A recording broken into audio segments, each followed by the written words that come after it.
Yeah. Shabbat Shalom, Shabbat Shalom. Shabbat Kwam Yasharala, Shalom. all praises to the Most High. All praises, man. All praise to Yahweh Hashem, Yahweh Shai HaMashiach. Yes, it's a great day. Time is moving. We're in February. You see, time is moving. See, the groundhog came up. He said, spring is going to be here soon. All right. I believe that because animals have a very good instinct and nature when it comes to determining the weather and the seasons. All right, and that's one of the best things that the Europeans ever did: use the animals to discern the times of the season. Because, like I said, animals are very good for that. They could tell you whether the winter, the summer, whatever it's going to be, because that's a natural instinct that the Most High gave the animals.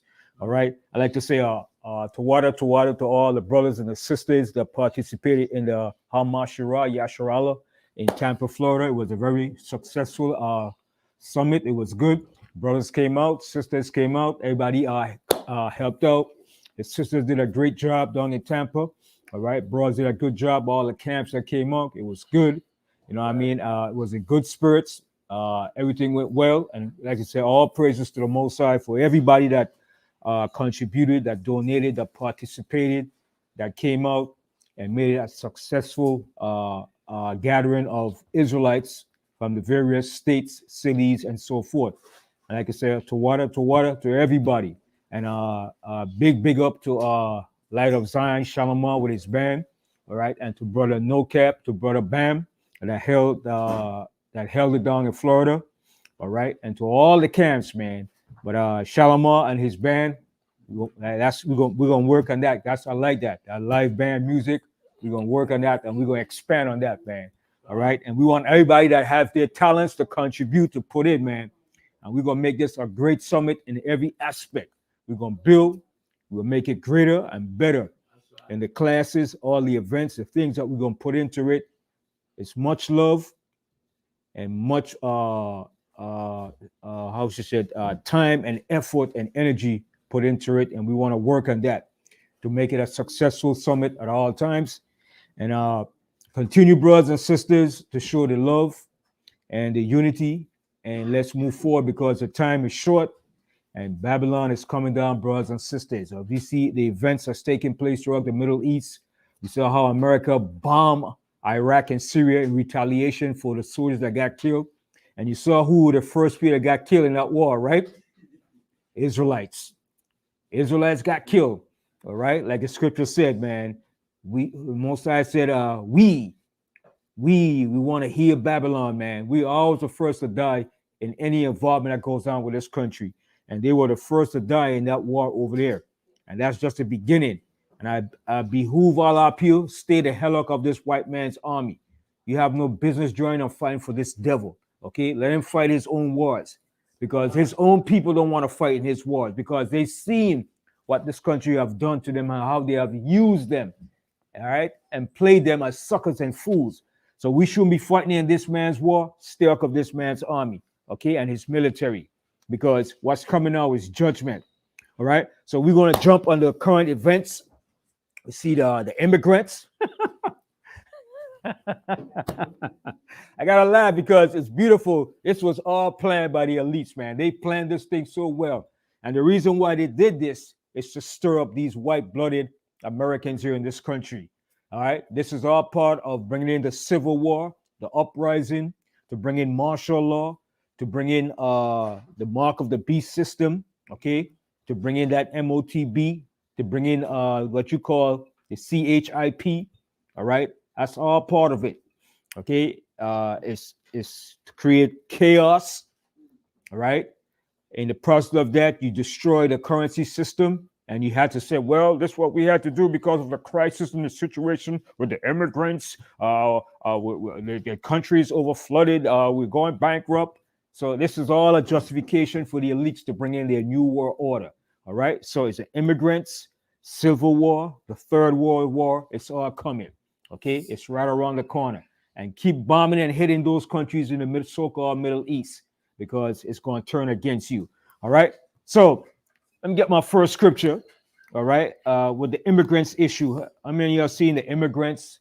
The cops had to struggle with the immigrants fighting. The immigrants are fighting against the police department. And what happened? Nobody got arrested. Nobody got released. Nobody went to prison. The cops didn't shoot nobody. You know the cops love to pull their guns and shoot. How come the cops didn't pull out no tasers or gun? Because they were given orders to stand down, buddy. Stand down. Be cool. Let this go down. And you know these cops are mad. And they said now the level of police enlistment in New York City has dropped. More and more police officers are resigning from the police department. They're leaving. Okay, this is all part of the plan because they're fed up. They're sick and tired of being shackled down. They can't use the force and the power they have as police officers. So they're leaving. They're tired of the BS. And this is all part of the plan because what's coming, man, is martial law, civil war, uprising, and destruction. Okay, and if you handcuff in the police department where they can't arrest immigrants from doing what they're doing, it's not gonna go right, man. Okay, and you know they don't like that, especially if you're a brass, you're a lieutenant or a captain, and you told you can't arrest them.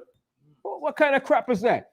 They're gonna write their politicians, their leaders, their Republicans, and that's why they're gonna put more impetus to put Teflon Don in office. Okay, and I'm trust me, Teflon Don is gonna win that election again. He's gonna okay, make it, Biden is not getting back in there. Okay, Teflon Don is gonna step up there and he's gonna become the president. And that civil war is coming. It's brewing. Okay, so let's go to the book of Nahum. Let's show you something about these immigrants because this is all part of the plan. This is all prophecies. Everything that's happening in this country, in the states, worldwide, is all based on prophecies. Okay, but before you get that, Caleb, let's go to a scripture here. Let me get the scripture right here. It's in I think it's in Micah. The Most High said, every day he bring his word to light. Every day the Most High bring his judgment to light. Give me 1 second. I think it's in.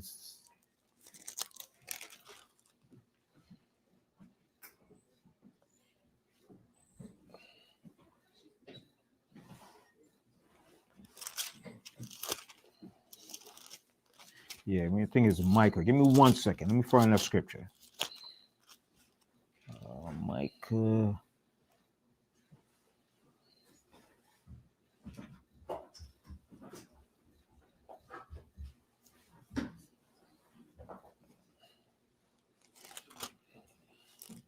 Is it Micah? Not Micah. It says, every day that the Most High bring his judgment to light.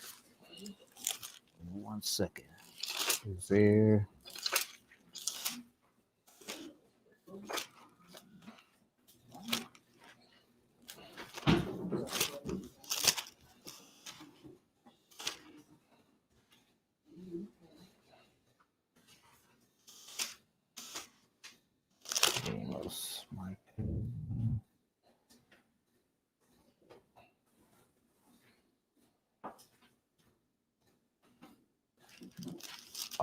Yakanan. Do me a favor, Yakanan. Is that 1 Corinthians, Ben? No. It's one. It's in the Old Testament. It said, every day that the Most High bring his judgment to light.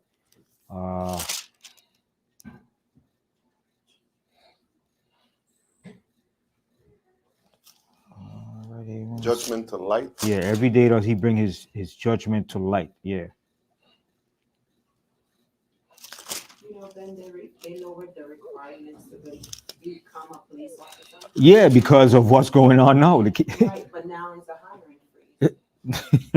So they lowered the standards. Oh, Zephaniah 3:5. Yeah. Zephaniah 3 and 5, right? Yeah. Yeah, that's it.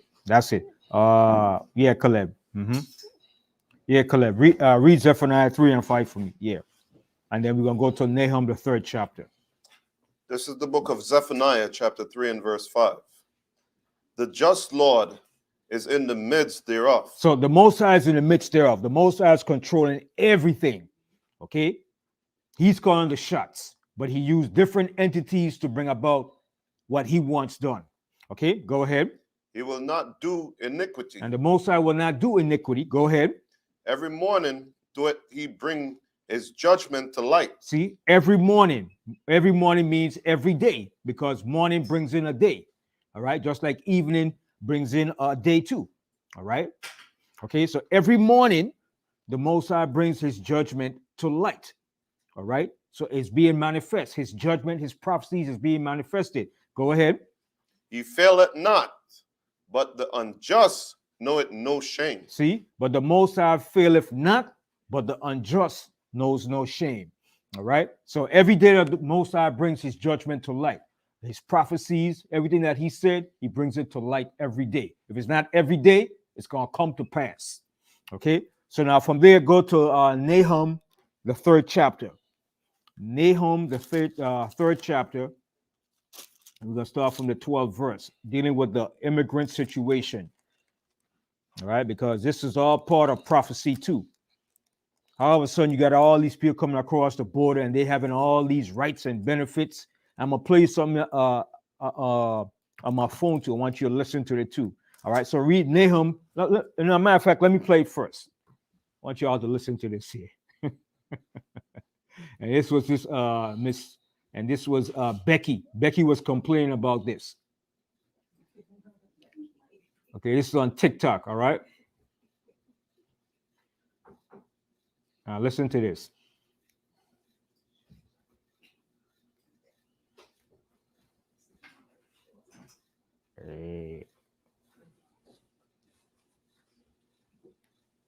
Okay, now listen to this Free here. rent for some migrants in Maine. Taxpayers there are footing the bill for new apartments built specifically for these newly arrived border crossers. Not only a free roof over their heads, they have at least, wait for it, 2 years worth of rent paid for. Cool. You hear that? So while we're all struggling to pay our rent, our mortgage, our health insurance, our gas bill, our electric bill, our water bill, our waste bill, our phone bill, and I'm sure I missed a lot of other expenses, why wouldn't we want to fork over more money to help illegal immigrants? What are we doing to help veterans besides calling them folks? What are we doing to help homeless Americans? Are we going to build them an apartment complex? I understand that people want to come here to live the American dream, but guess what? You can't do that off the backs of Americans. And if you're wondering why I'm wearing a jacket inside my house, it's because my heat is set at 61. Yeah, because that's about all I can afford. See? So You can't get a house anymore. So this civil war is coming. The civil war is coming because, and if Trump doesn't get in, that's the only hope. Trump doesn't get in, it's on, baby. Forget about it. Okay? And so if Trump gets in, it's going to be a civil war. If Trump doesn't get in, it's going to be a civil war. All right? Because the Democrats is not going to allow it. They ain't going to like it. All right? So if he doesn't get in, Trump people is going to start a civil war. So you know it's coming no matter what. Okay? So everything is falling right in line, man. Okay? And you could feel the tension in the air, man. And then you had this damn Nimrata on the Breakfast Club. What's her name? That white woman. She ain't no damn Indian. What's her? Haley, what the hell her name was? She was on the Breakfast Club, and Charlemagne the fool, he ain't no God. He was asking soft questions. He wasn't really asking no real tough questions. And she got up there and said there wasn't no racism in America, that when she got here, her family taught her how to cope with the bull crap. She's a damn liar. When her family came here, her family couldn't get no job. They couldn't get the business run. The only people that was buying from her was black people. Okay? Right. So she's a damn white-looking damn descendant that came out from the Greek. Okay? She claims she came from the Brahmins of India. But that's the elite family that was left over from the Greek children. Okay? Remember, the Greek took over the Persian Empire. All right? And then later down in the future, the British Empire took over India. And they left their seed and their offspring in that country to control the wealth and of that country. So she's none of the last descendant of that Greek and British family descent. You can look at her and see she's white, but she's an Indian. But she's part of the agenda to uphold white supremacy. Okay, and she was on the Breakfast Club, and she went there specifically to push her garbage and her doctrine because she know that fool Charlemagne wasn't going to ask her no real tough question. Understand? He was asking a softball question, and then he was just being nice to her. She should have gotten a real black show host, right? Where they grill her behind and ask her the tough questions. Okay? But she's not going to win. She's not going to win, not even her state that she comes from. Trump is going to win that. And in the end, she's going to end up supporting Trump in the end of this. Just like that coon, Tim Scott. Okay? And then you had the other one from Florida. He supported Trump too. All of them is going to support Trump. Look, Trump won New Hampshire. That's a white state. Predominantly conservative white people up in New Hampshire. He won Iowa. Okay? And eventually he's going to win all these states. Okay? Because eventually the mass of these so-called white people is going to see that, wait a minute, our country is going to the dogs. It's in the toilet. And they're going to say the only people that could save us is Trump because they see Biden is not doing nothing for them. It's that Biden is weak. He's old. Okay? And he's allowed all the immigrant crisis to come to the country. And you know white America doesn't like that. They don't like black people. So imagine all these other people coming to their country. It's going to be a problem. So let's go to the book of Nahum, the 3rd chapter, and the 12th verse, Caleb. This is the book of Nahum, chapter 3 and verse 12. All thy strongholds shall be like fig trees with the first ripe figs. See, now all thy strongholds shall be like fig trees with the first ripe figs. What is America's strongholds? The border, the military, the police department, okay? The whole system, the stronghold, the financial system is all collapsing and falling. Now you say the stronghold shall be like fig trees with the first ripe figs. You know, figs, when they're ripe, they drop off the trees. Okay, they don't stay on the tree, they drop off. So that shows you all of America is crumbling, it's falling. Okay, that's what it's showing you. Continue. If they be shaken, they shall even fall into the mouth of the eaters. So if you shake the tree, all those ripe figs are going to drop off instantly. That's a sign showing you that everything in this country is falling. It's coming down. Continue. Behold, thy people in the midst of thee are women. And the men are like women now. They want to be transgender. Okay. Want to be homosexual. Okay. Didn't somebody ran for a beauty pageant and he was a transgender and won? Yeah, I think it was recently. Someone of these fools ran for a beauty pageant and he won as a transgender. But you know what? There was a calypso singer that sung that years ago. He said, in America, a transgender is going to win the beauty pageant. And it did happen. All right? So the scripture said, the men that say are like women. Okay? Read that verse again. Behold, thy people in the midst of thee are women. They are women. They turn into women. Transgender. Bender genders. Okay? All these different names they're using. What's so many names they call them? I can't remember the name, but they call them so many different names. Alphabets. It's a whole list of names for these. I won't say okay, because if I say them, I might take it off. So let me just keep my mouth shut. All right, go ahead. The gates of thy land shall be set wide open unto thine enemies. You see that? The Most High said, the gates of thy land shall be set wide open unto thy enemies. Is the border open?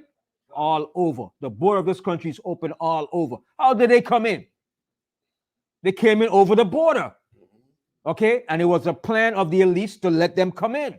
They were told to stand down. The guards at the borderline were told to stand down. Let them come in. How the hell you got all these people coming over the border and just came in the country like that? It's a plan. Yes, Judah. And beating the police down. You understand? How is it that all these people came in the country over the border and there's no regulations, nothing to send them back, nothing to stop what's going on? Come on, man. This is all part of the plan. Yeah, Judah. They had a white Edomite, political white Edomite, has made a statement on TV saying that the black people has took the second seat. Mm-hmm. What she meant. And Come on closer so you could hear what you said. Yeah. she said, Repeat what you said again. a white woman on public TV, a political one, Mhm. has said that black people now have took a second seat Mm-hmm. to the immigrant, Mm-hmm. meaning that we were the disturbance.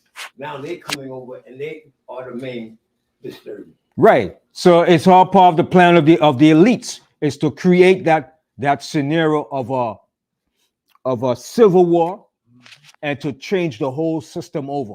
That's part of the plan. Okay. So read that latter part of the 12th verse again, Caleb.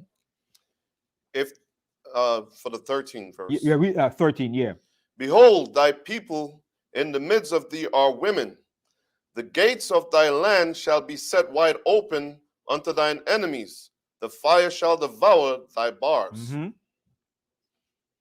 Draw thee waters for the siege. Fortify thy strongholds. Go into clay and tread the mortar. Make strong the brickling. Mm-hmm. What are the bricklaying that they're making strong now? They're bunkers. They're going to those bunkers now, man. Okay. Go ahead. There shall the fire devour thee. The sword shall cut thee off. It shall eat thee up like the worm, the conquerworm. Make thyself many as the conquerworm.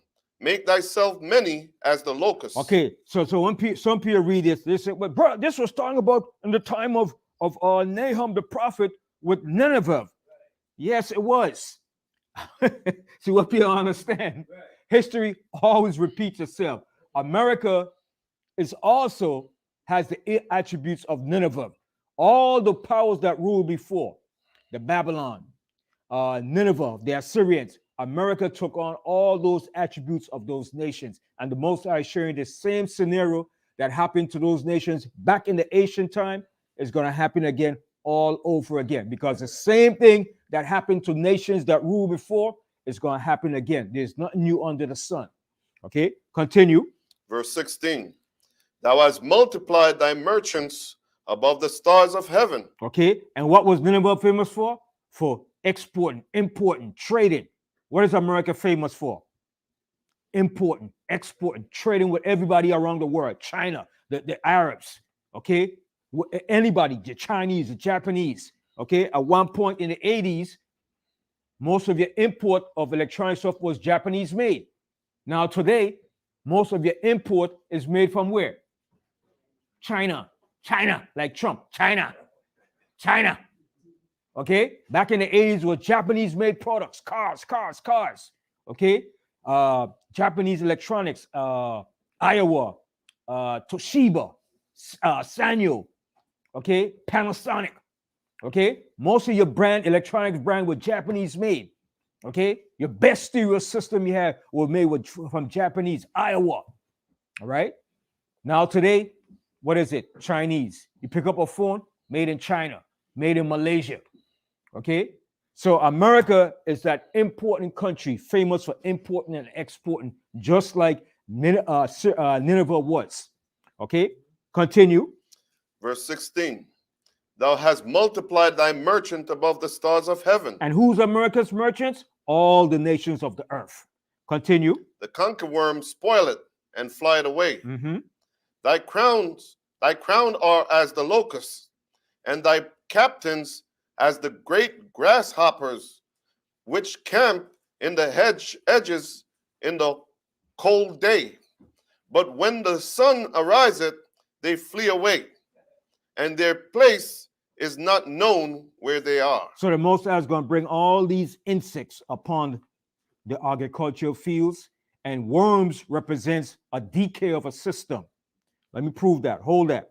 Go to Isaiah the 14th chapter. Worms represents decay and corrosion and collapse of your society, of your system.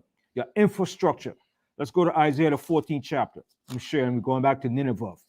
All right, because America is in a state of collapsing, corruption, decline. The infrastructure is going downhill. Okay, let's start here from Isaiah 14 and 9. This is the book of Isaiah, chapter 14 and verse 9. Hell from beneath is moved for thee to meet thee at thy coming. So hell, destruction, death is coming for this place. Okay, go ahead. It stirred up the dead for thee. So the Most High is going to stir up all the dead for this place. Nothing but death and destruction is coming for this place. All right. Okay, continue. Even all the chief ones of the earth, it hath raised up from their thrones all the kings of the nations. And all the kings of the nations are going to come against America. Okay, continue bombing Iraq and Syria, and you're going to see what's going to happen. All right, because remember, even your own European nation is going to turn against you. Eventually, go ahead. All they shall speak and say unto thee, art thou also become weak as we? And that's what the nations are saying now. Are you become weak like us? The nations have the same capabilities that America has. Drone technology, okay? AI technology. And it's going to be used against this country and against the military. How do you think the Houthis are able to do what they're doing?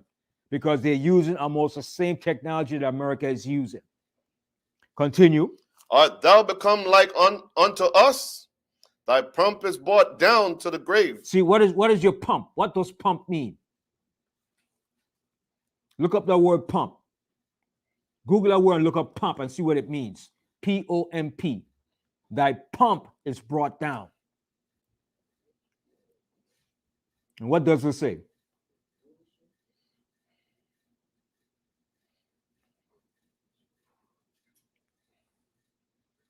What's the meaning to give you for pump? Anybody found it?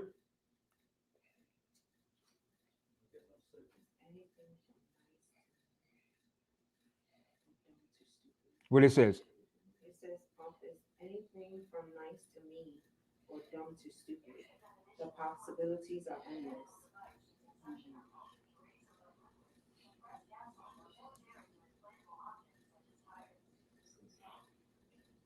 But pump also mean to the strength.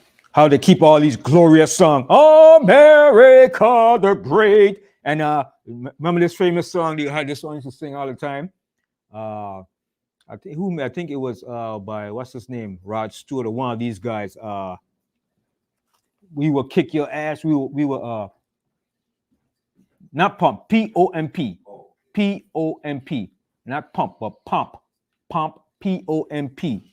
I have a definition for it. What it says? Cheap and plenteous or vain display. A vain display. And America has a vain display when they use their military prowess and power around the world. Okay? So now their pump that they have, all that arrogancy of boasting. Then it says a show of magnificence. See? A show of magnificence. That's gone. That splendor of America is gone. They don't have that splendor like they used to have back in the 50s, the 40s. That splendor is gone. It has died out. When they could boast around the world, this is America. This is the greatest country. We're going to kick your ass. All that is gone. That splendor is gone. Even though they retaliated and the bomb in certain places in Iraq and Syria, that doesn't mean nothing. Okay? So that pump, their pump is dwindling. They're losing that. Okay? So read what it says again, what it says, Yahweh, the pump, the splendor. A show of magnificence, splendor, the pump of a royal ceremony. Right, that royal ceremony. We have all that ceremony of boasting about America. They don't have that no more. Remember once upon a time when the soldiers came back home from war, they have big parades and glorious things. They don't have that no more. When they came back from World War II, they were given a hero's welcome. Yeah, you kicked the Hitler, you kicked the Nazis' ass. Okay? When they came back from Vietnam, it wasn't like that. They were boo, boo, baby killers, baby killers. Okay? in all the wars when they came back, they didn't get that great glory and pomp because those wars were based on lies. When they went to Iraq, that was another lie. They claimed that Iraq had chemical weapons and weapons of mass destruction. That was a lie. Bush lied. Okay, everybody saw right through the whole lie. They went to Afghanistan. Nobody really like, well, what are you doing for 20 years? Then they left all the weapons and everything over in Afghanistan, left it to the Taliban. All right. So that pomp and that glory is gone down. All right. So read that verse again, Caleb. This is Isaiah chapter 14 and verse 11. Thy pomp is brought down to the grave. See, the pomp is brought down to the grave. Go ahead. And the noise of thy voils. The worm is spread under thee. See, the worm is spread under thee. Worm represents decay. All right. When you have a dead body, what's in the dead body? Worms, parasites, eating the body. It's decaying, decomposing. Okay, go ahead. And the worms cover thee. See, and the worms are covering this country now. Worms. And the Most High said, what the Most High calls? The Most High said, thou worm, Jacob. Because a worm is nothing. All right? It's small, but it's very destructive. Okay? Continue. Verse 12. How art thou fallen from heaven, O Lucifer, son of the morning? That's not talking about Satan. That's talking about a power that's ruling. Okay? How art thou fallen from heaven, O Lucifer? How are you losing your power? All right? Your military power, your influence around the world. Okay? Because Lucifer means the bright and morning star. All right? Continue. How art thou cut down to the ground, which didst weaken the nations? Mm-hmm. For thou hast said in thine heart, I will ascend into heaven. I will exalt my throne above the stars of God. I will sit also upon the mount of the congregation in the sides of the north. And who's the congregation that he's sitting upon? Who's the congregation that he's sitting upon? Israel. The children of Israel. He's sitting upon us. All right? Ruling over us. Continue. I will ascend above the heights of the clouds. I will be like the Most High. Yeah, he went in outer space. Okay, he went on outer space, but he didn't go to the moon. Yeah, he went out there in outer space. Okay, he has his technology out there in outer space. Okay, he has all his avionic technology out there, his fighter bombs, planes, stealth bombers. Okay, go ahead. Yet thou shalt be brought down to hell, to the sides of the pit. So death. Continue. They that see thee shall narrowly look upon thee and consider thee, saying, is this the man that made the earth to tremble? And that's what all the nations are going to say eventually. Is this the man that made the earth to tremble? And how did he make the earth to tremble? By using his military power to dominate and control the nations, making policies and just laws. Continue. That did shake kingdoms. And he shook kingdoms by dropping bombs. Go ahead. You gonna say something, Yahweh? Oh, go ahead. That made the world as a wilderness and destroyed the cities thereof. That opened not the house of his prisoners. And who are the prisoners? The children of Israel. Still has the same prison.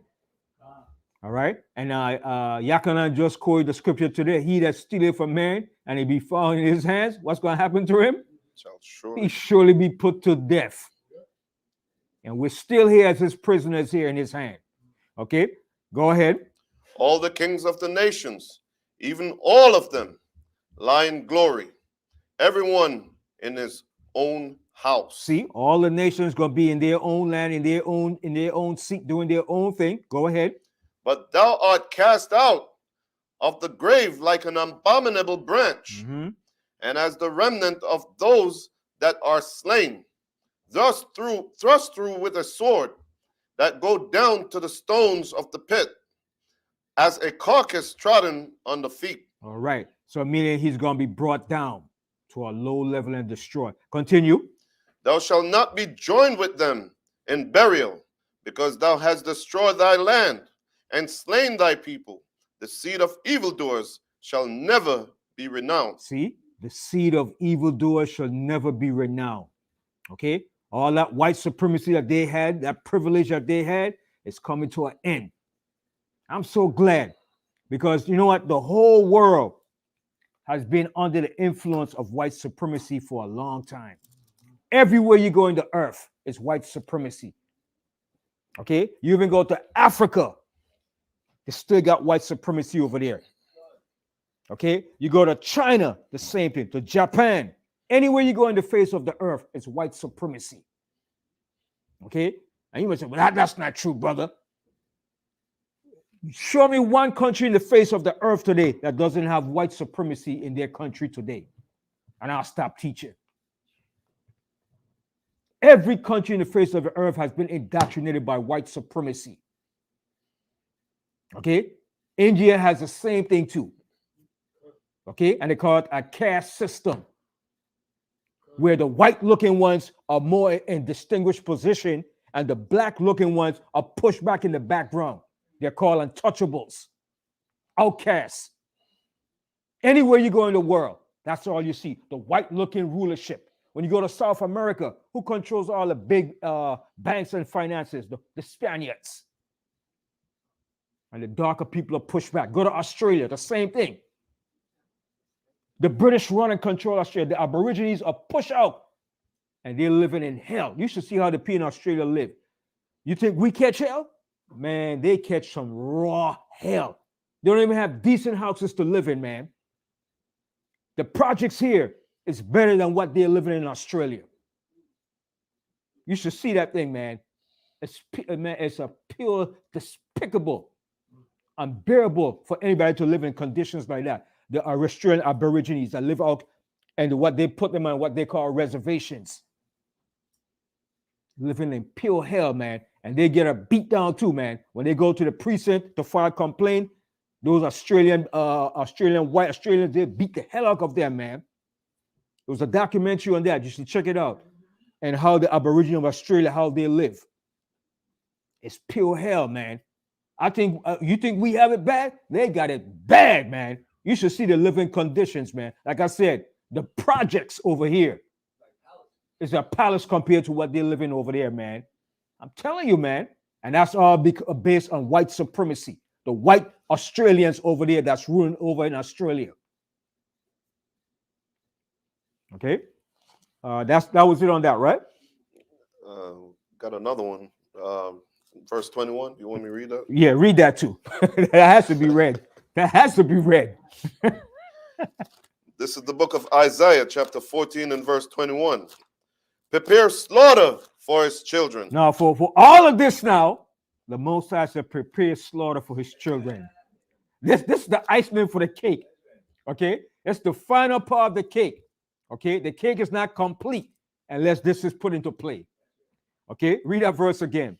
Prepare slaughter for his children, for the iniquity of their fathers, that they do not rise, nor possess the land, nor fill the faces of the world with cities. So the Most High said that they do not rise ever again and run and control any more cities around the face of the earth. Okay? They can't have their policies, their way of life, their democracy, nothing in any place in the earth. That's what the Most High said. Read again. Prepare slaughter for his children, for the iniquity of their fathers, that they do not rise. See, that they do not rise no more. Go ahead. Nor possess the land. Nor possess no more lands. Nor fill the face of the world with cities. Nor fill the face of the cities with this ugly looking face and their way of life. Okay? No more of that. Continue. For I will raise up against them, saith the Lord of hosts, and cut off from Babylon the name and remnant and sons and nephews, saith the Lord. All right. See, and that's what the Most High is saying. Now go back to Nahum, the book of Nahum.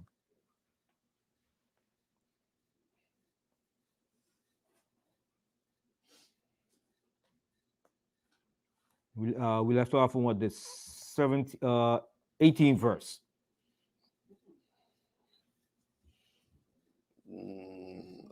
Yeah, we read 17. Yeah, Yeah, 18. This is the book of Nahum, chapter 3 and verse 18. Thy shepherds slumber, O king of Assyria.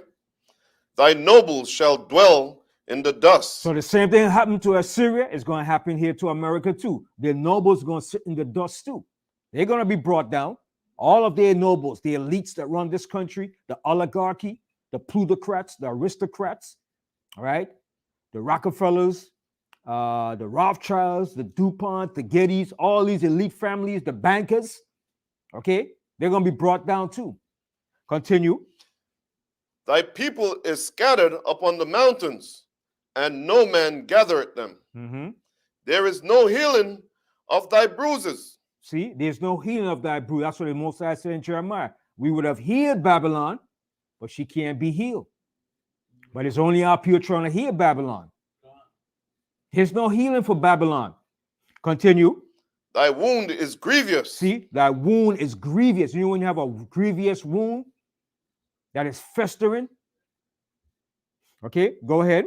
All that hear the bruit of thee shall clap the hands over thee. So you know what I'm saying? He said, all that hear the bruit of thee, all that hear the destruction of Babylon the Great is going to clap their hands.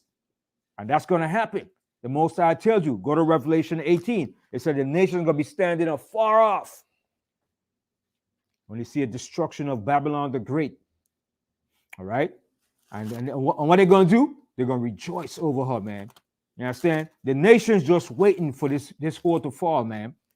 All right? Revelation 18, right? We didn't finish this, man. Yeah, no, I'm finish that. Then we go to Revelation 18.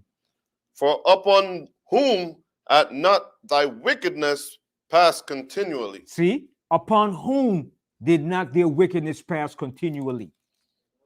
All nations upon the face of the earth. Okay? And when you go to Revelation 18, right, it says right here,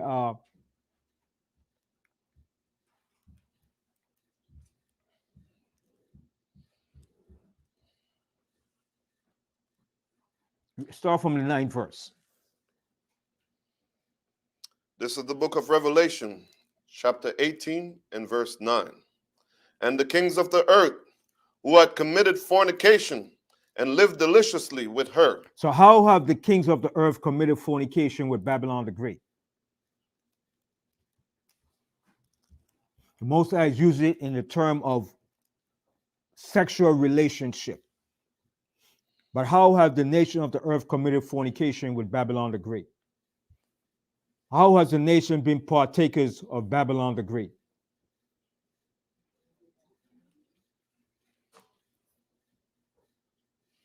Took on their culture, Right. lifestyle, The lifestyle, the culture, the democracy. democracy. Okay.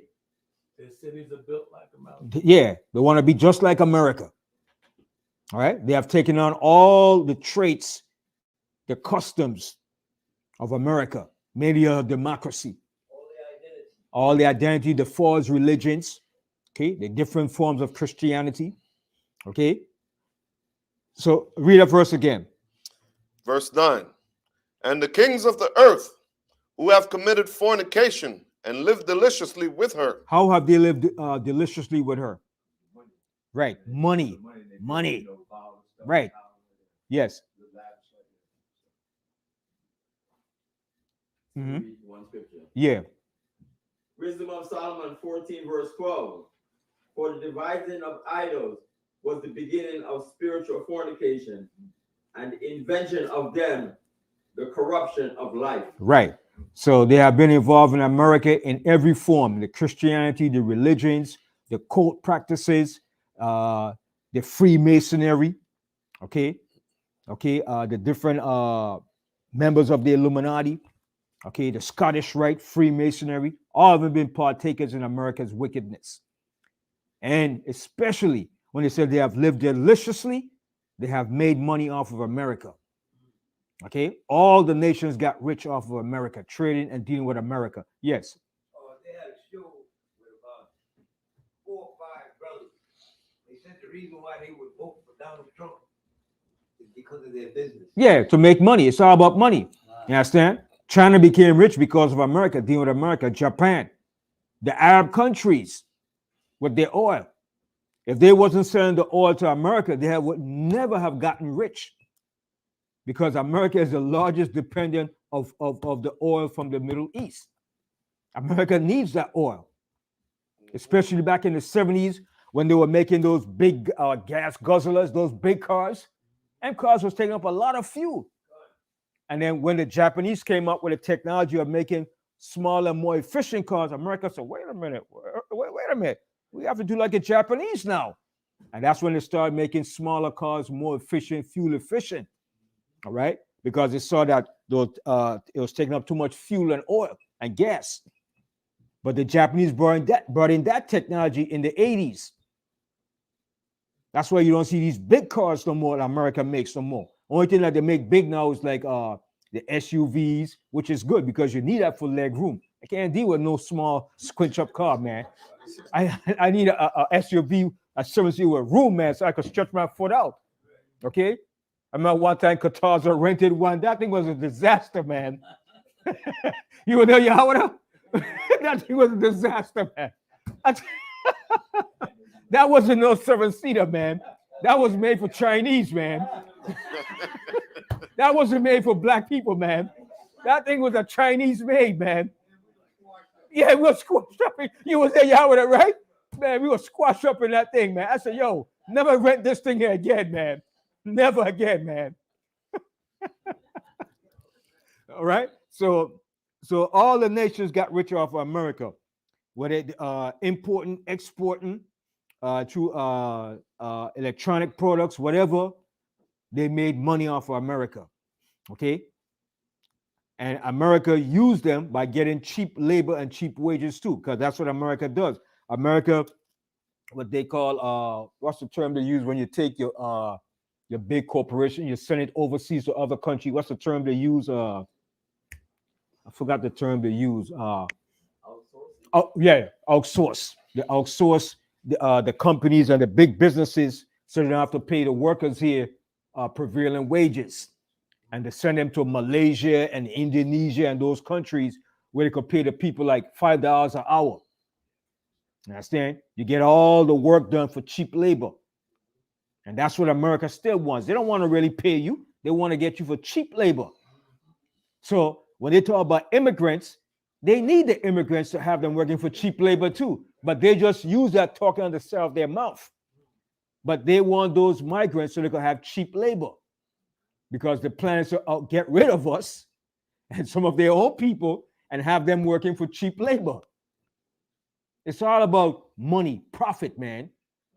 Big corporations is not about you making money off them. It's about them making money off of you. Capitalism, that's what capitalism is. Make money, a vampire system. All right? So go ahead, finish reading at Revelation 18. Starting at 9 again. Mm-hmm. And the kings of the earth who have committed fornication and lived deliciously with her. And they have lived deliciously with America. All right, go ahead. Shall bewail her. See, they're going to bewail her after a while. Eventually, they're going to bewail America. Go ahead. And lament for her. And they're going to lament for her. All right, go ahead. When they shall see the smoke of her burning. When they shall see the smoke of her burning, because it's going up in smoke. Okay, go ahead. Standing afar off for the fear of her torment, saying, at last, that great city Babylon, that mighty city, for in 1 hour is thy judgment come. And it's going to come in 1 hour. This whole entire place is going to be burned up in 1 hour. That's going to be a massive destruction, man. Okay, go ahead. And the merchants of the earth shall weep and mourn over her. Yeah. Why are they going to weep and mourn over her? Why? They can't make no more money. Money can't be made. Okay, go ahead. For no man buyeth their merchandise anymore. Nobody's going to buy the merchandise no more. The merchandise of gold and silver and precious stones and of pearls and fine linen and purple and silk and scarlet and all thine and thine wood and all manner of vessels of ivory and all manner of vessels of most precious wood, of brass and iron and marble. So all these wealth and resources that America has that they were exporting and importing to different countries, they're not going to enjoy those benefits no more and that wealth. Okay, especially China. China makes money off of America. China invests largely in America. But guess what? The Chinese, they make inferior products and they ship it to America. But the good products they keep in their country. All that inferior product that you see over here is Chinese made. That's inferior. But the good product they keep in China. They don't send their good products over here. See, the nations will use America to make money, but they're not going to give their best of their technology to America. And that's how you fight economical, all right? And that's how you fight commercial war against a country that you can't go up toe to toe, all right? Because most countries can't fight America straight up, face to face. Most countries fight against America how? Guerrilla warfare, or using proxies, all right? But eventually, they're going to fight against America toe to toe too. Because they're going to see that they have nothing to lose. Right? Go ahead. Verse 13. And cinnamon, and odors, and ointments, and frankincense, and wine, and oil, and fine flour, and wheat, and beast, and sheep, and horses, and chariots, and slaves, and souls of men. See, and who's the slaves? We're the slaves and the souls of men. And the chariots represents what? The cars. All right. And you know, America is famous for what? Its flour and its wheat. America is a bread basket. Okay, corn, wheat, all those states in the Midwest, like Illinois, Iowa, Nebraska, Michigan, Indiana. Corn Belt states. Those are Corn Belt states, man.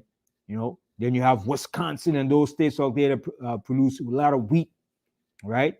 Those are big producing states when it comes to corn and wheat. Okay, and then you have Oklahoma, Texas, that produces what? Oklahoma, Nebraska, and Texas are famous for what? Beef. He says some of the best beef in the world comes from here in America, from Texas. All right, that longhorn cattle from out there in Texas, man. And some of them are grass-fed too. All right, Nebraska, all right, and those places, man, famous for their beef. Oklahoma, yeah, sirloin steak, that T-bone, New York strip steak. When I used to work in the meat department, most of our beef used to come from Nebraska.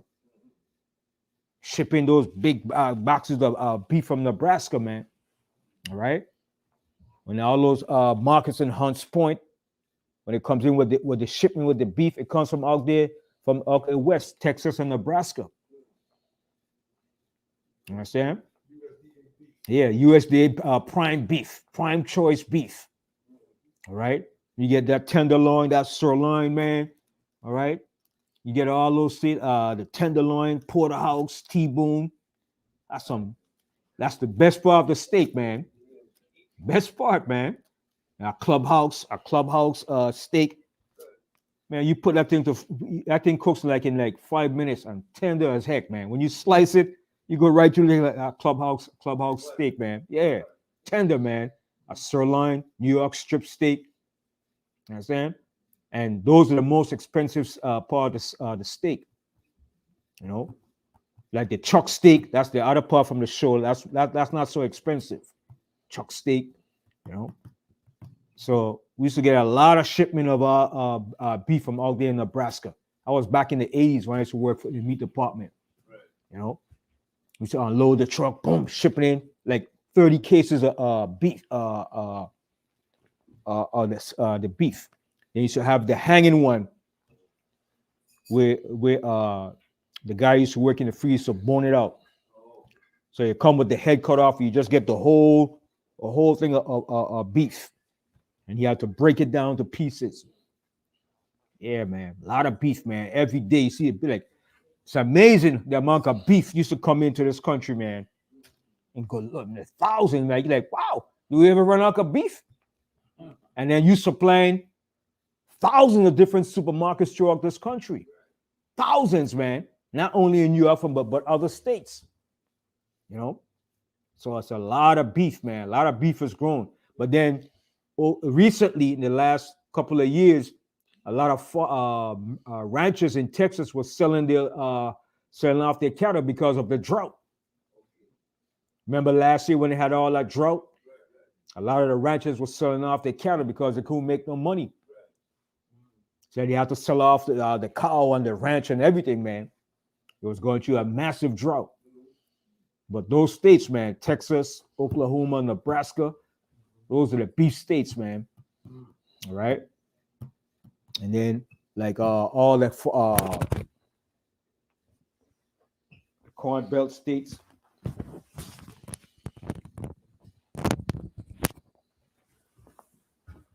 One second. Yeah. The Corn Belt states, famous for producing corn. Right? Because at one point, corn was being produced so much. What did they start doing to the corn? Ethanol, I think. Right. They started making fuel. Yeah. Fuel from the corn. All right. When they had so much surplus of the corn being stored up and wasn't being sold, they started making the corn into fuel to fuel some of the hybrids. Yeah, ethanol. Yeah. Yep. So you see how rich this country is because of us, because we're here. You understand? Just like Egypt. When we were in Egypt, it was prosperous. You understand? So all that corn, that's a lot of corn to make fuel, man. Yeah. You know? All right. So go ahead. This is the book of Revelation, chapter 18 and verse 14. And the fruits that thy soul lusted after are departed from thee, and all things which were dainty and goodly are departed from thee. And all these things going to start to depart away from this country as we get closer to the time. All right, go ahead. And thou shalt find them no more at all. Right, and they're going to start to lose all these things, just like the population of white America. They're not they're not multiplying fast enough. They're dying off. They're a dying breed. White America, even in Italy, the population is dying off. Remember, Biden came out and said by 2030, 2050, whites is going to be a minority. They were always the minority, but they try to hype it up to make you believe that they were the majority. You understand? Yeah, Howard up. And it has so much validity to it that now women that are pregnant are, once they go into the hospital, there's limited chance that they come out. Mm-hmm. Because they don't want the seeds to be, they know the eggs is dying. They Right. don't want us to be. Yeah, their population is dying off, man. They're not multiplying, but we're multiplying. And they see that, man. They're like, wait a minute, Hispanics and Black is going to be the dominant people in this country. Mm-hmm. And they see it and they know it. And they're trying to do something about it. But ain't nothing they could do. They can't stop. Just like in Egypt, they try to stop us from multiplying, right? I remember this song he made, we don't die, we multiply. Yeah. Yeah, you understand? So no matter what they try to do to us, we keep multiplying. And you know, during the 80s, from the early 80s to like the late 80s, when they had the wars with the Crips and the Bloods, they said more young Black men from the age of 16 to about 25, more of them died than soldiers died in Vietnam. That's ridiculous. Mm. That's crazy, man.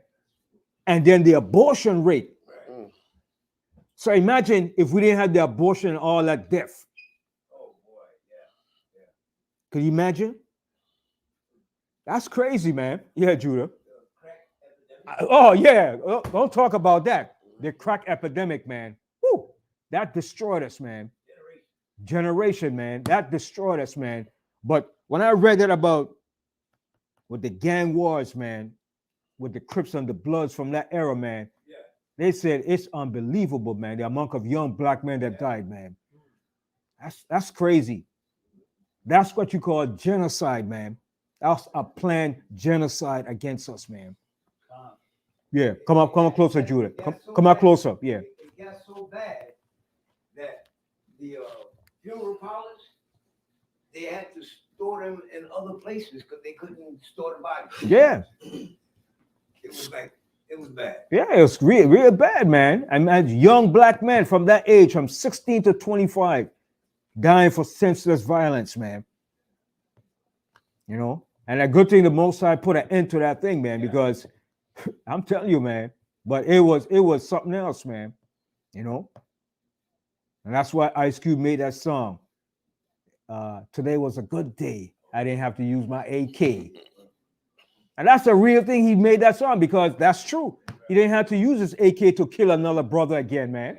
Imagine you using your AK just to kill and mow down your brother for something stupid, man.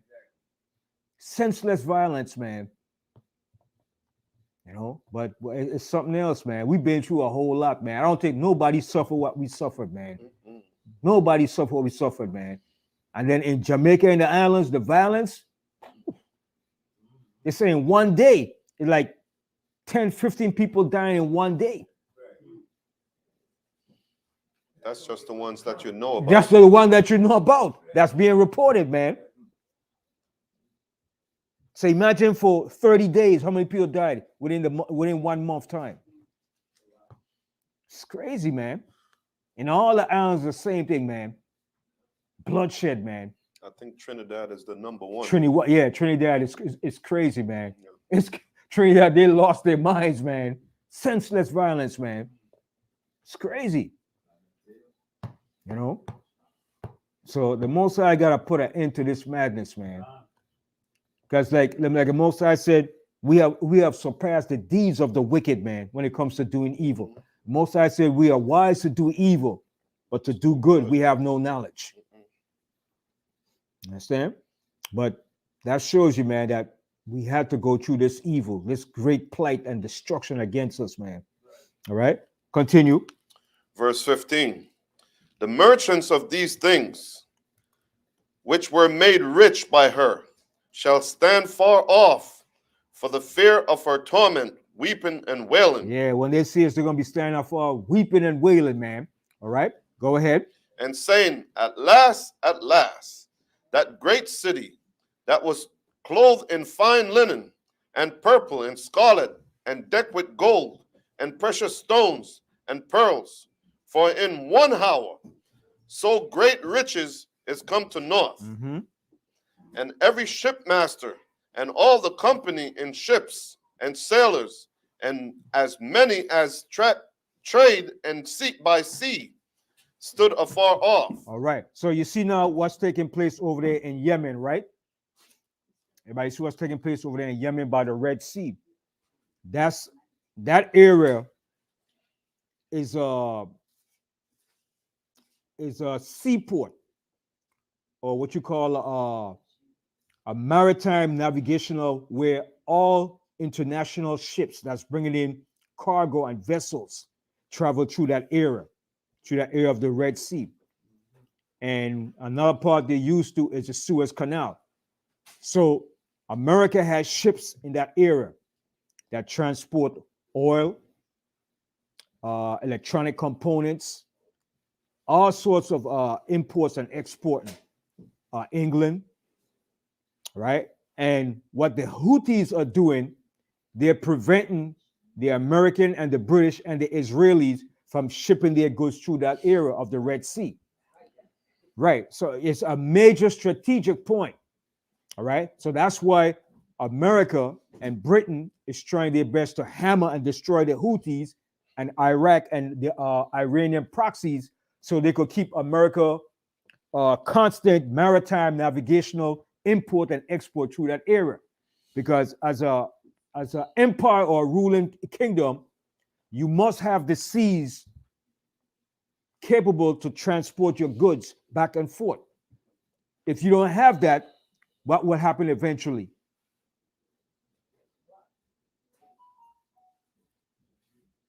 If you don't have ships navigating and bringing goods to your country, what will happen eventually? Gonna have a famine. It will collapse your economy. You understand? Your economy will collapse. And it will cause the price of goods to inflate. It will cause an inflation. So with your maritime power, you have to use your Navy forces to continue that route to be free from what? From being hijacked, vandalized, or attacked by enemy forces. So that's why America and Britain has their forces out there to protect that sea route. Understand? It's actually called what you call what's the term you use? Hang, how do I lose my talk? It's called it's a strait, but what's it? Another term they use when you have control of the land and oh man, wow. It's gonna come back to me. How I lose my thoughts so quick on that? But it's having control over the economical and the geographical terrain of the land. All right, you must have control over those geographical and economical resources of the land. So you have to gain more of that control. And that's what America, Britain, and the so-called Israelis want to have. So they can have more control, more freedom, and more control over the wealth of the earth. Resources. Of the resources called geopolitics. Right. Geopolitical control over the earth. If you don't maintain that, you will fall as a superpower. As a superpower, you must have geopolitical control over the resources of the earth. You understand? Yeah, Judah. Yeah, that's why they have what do you call them ships that's under the water, the Submarine Submarines. subs. submarines and stuff like that. Right. That domain, yeah. To keep that area. And then you have ships out there to patrol that maritime navigational area. You must have that protected at all costs. Because if you don't, you're going to lose money. Your economy is going to collapse. So you have to keep your economy intact by continual importing and exporting of various goods from different countries. And the Houthis know exactly why America, Israel, and Britain have to have those straits free from their attacks. That's why they're hammering, they retaliated against Iraq and Syria. They call them Iranian proxies. You understand? And this is going to build up to the climax of the Third World War. That's right. All right? Because everybody is jockeying for geopolitical position of the geopolitical resources of the earth. Israel wants to have total control of the Gaza Strip and the West Bank. So what they eventually want to do is to make a canal coming from the Red Sea to go right straight through the Gaza Strip. And they want to eventually push out the Palestinians and the people of Gaza so they could build that seaport right up, straight up into Haifa. That's what Netanyahu wants. And he's using America and Britain to get what he wants done. That's the whole point of it, to build a strategic seaport that goes right through the bottom of the Red Sea from the Gulf of Aqaba and goes straight through the Gaza Strip. That's the route that they want to build. They want to knock off the Suez Canal from the Arabs. See, it's all about jockeying for geopolitical positioning. All right. So it's between Britain, America, and the so-called Israelis. They want to control that. So that's the purpose why Netanyahu went to war against the Hamas. That was the justification. If you could destroy Hamas and the Gaza Strip, you could build that port that they want from the Gulf of Aqaba through the Red Sea and bring it straight through the land of Israel and come straight through the Gaza Strip. So they're in the way of doing it. So this is a justification to go to war.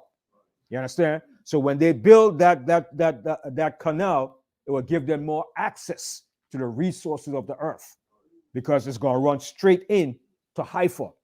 Haifa is a major seaport in Israel where the Israelis do all this shipping and exporting.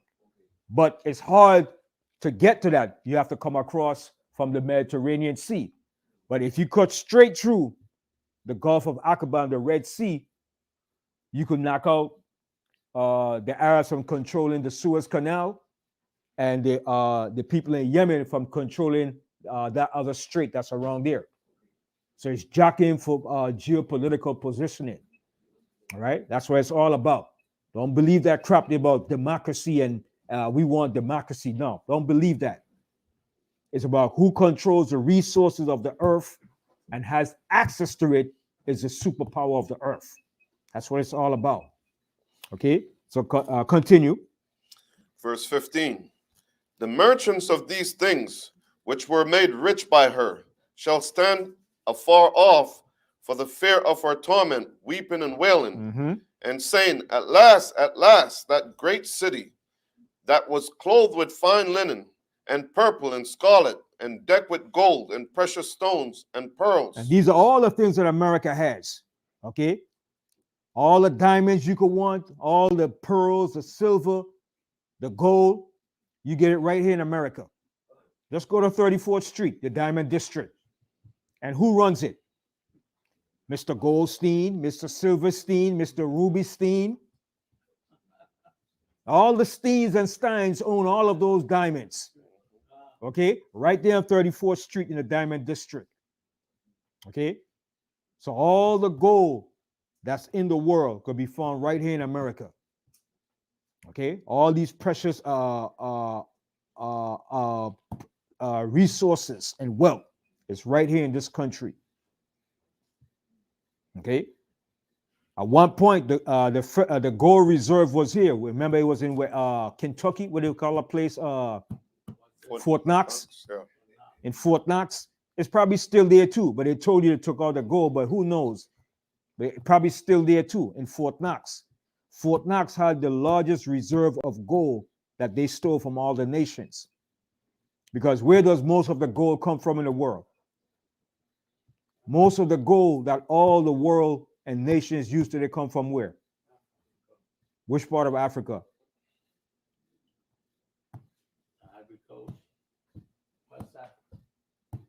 West Africa, yeah. From Ghana and where else? And where else?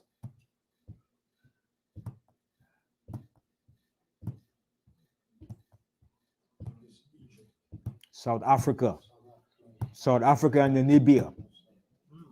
Remember, that's where the De Beers and remember what's his name was controlling that area when Mandela was locked up in prison. South Africa has the largest deposit of gold. And that's where the Rhodes, the De Beers, and all those rich family have all that gold in South Africa. Okay? South Africa.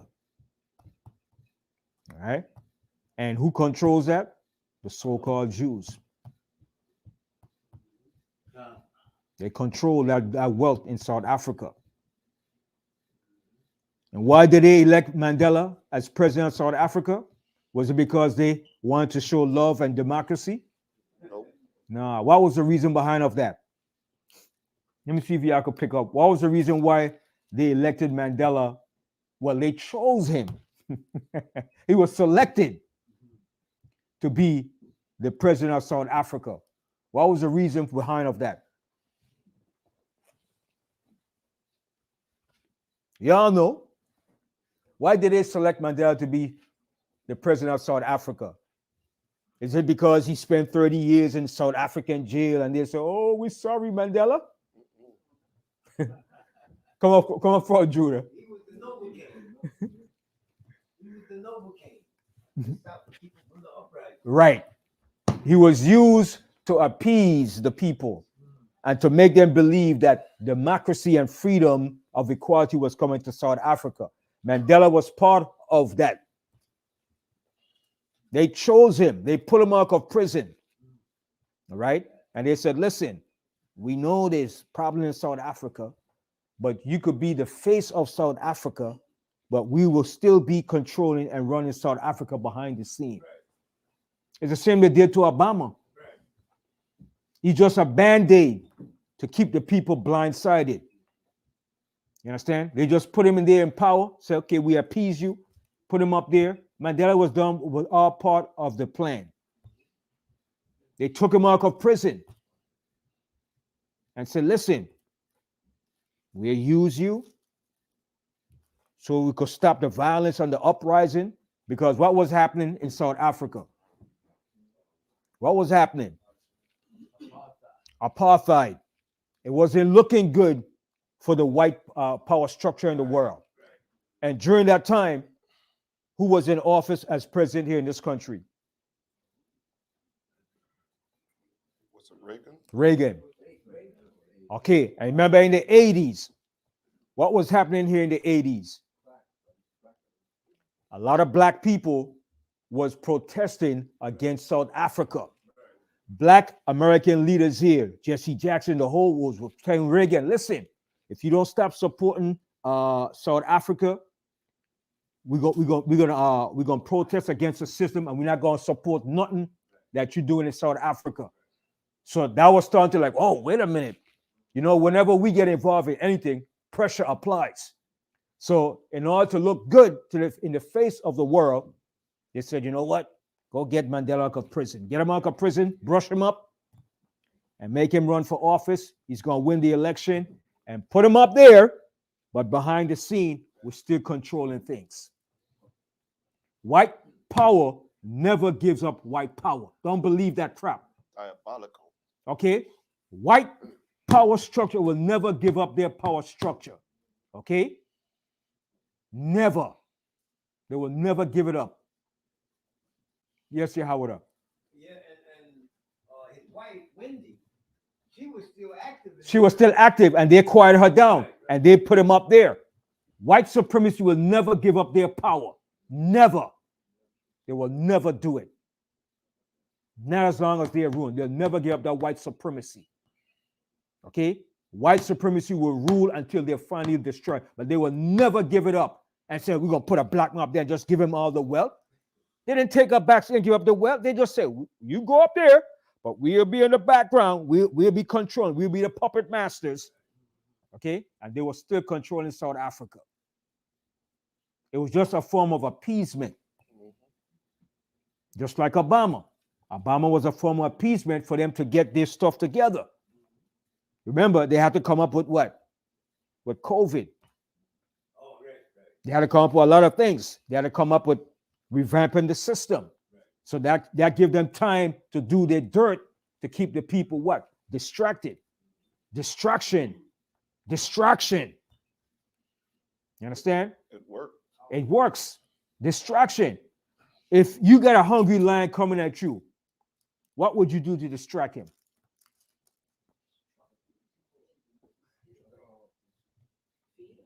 You're gonna feed him. You're gonna feed him. You're gonna distract him while you get yourself together. Throw him something to eat, or you're gonna be eaten by him.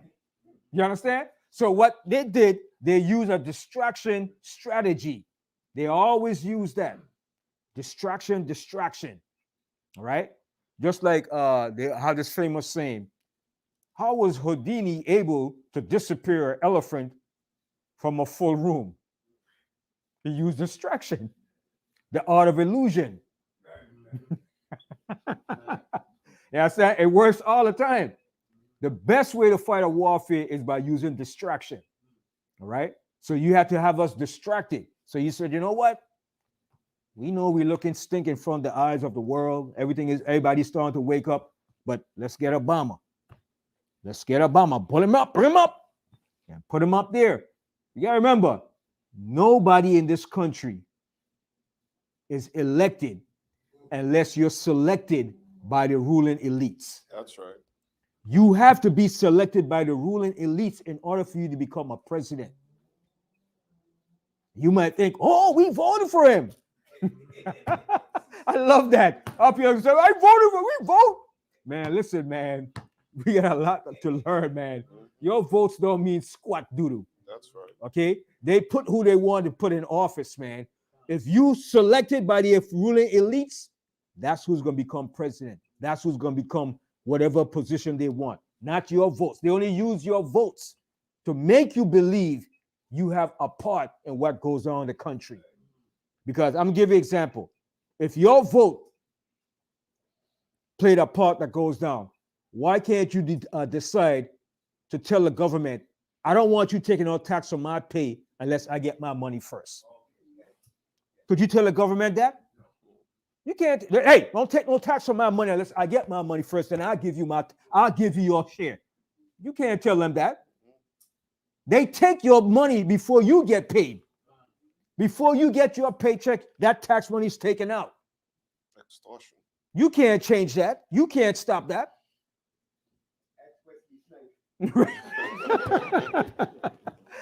Ask Red Fox too. All right. Listen, man. This country is ran by gangsterism, man. That's By right. criminals. Okay, and they only used democracy as a weapon to disarm the people. Understand? Because what I'm saying, I could read in this book that I have here too, how Mandela was put there by the elites of South Africa, the ruling oligarchy of South Africa. They put him there. They got him out of prison, brush him up, and put him in office to run for office, to distract the people while they continue doing what they was doing. That's how America operates. You understand? All the dictators in the world, who backed and supported those dictators around different countries in the world? Who was the one that helped put Saddam Hussein in power? America. All right? Yeah. Didn't they go to school together? No, not him. That's the one in South America. But Saddam Hussein was put there in power by the United States government. They backed and financed him to fight against Iran with the 8-year war against Iran. They financed him. Him, America, Britain, France.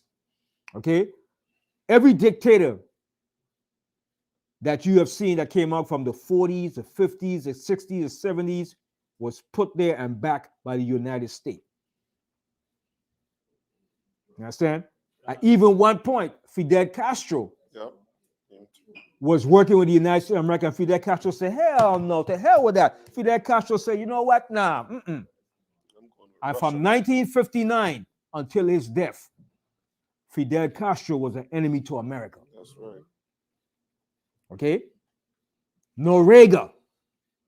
The United States was the one that put him there. All the coups in South America was done by America.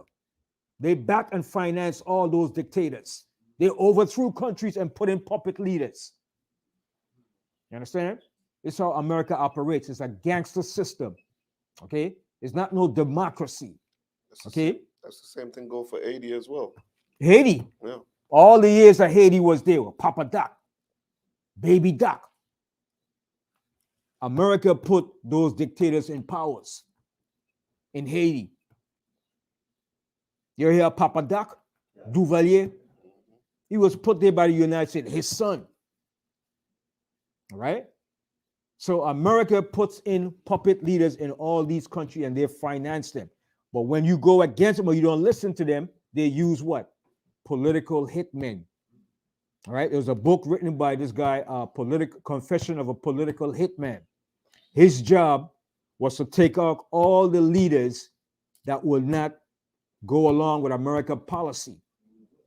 His job was a political hitman.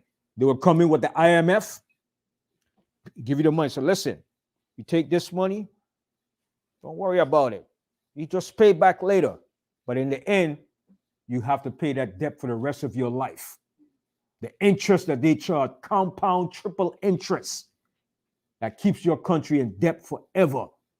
Okay? The IMF, International Monetary Fund, and the World Bank, they finance these countries. And then when you can't pay, paid back. They said, well, you know what? You're indebted to us. We own your oil business. We own the factories, the company that you have. Don't worry about it. And they put in their political leaders in office. And when you oppose that, Get rid of you. get rid of you. All right? In the Philippines, with Marcos and all these guys, there was United States puppets that they had there in office. That's how this country operates, man. Don't believe that is a democracy.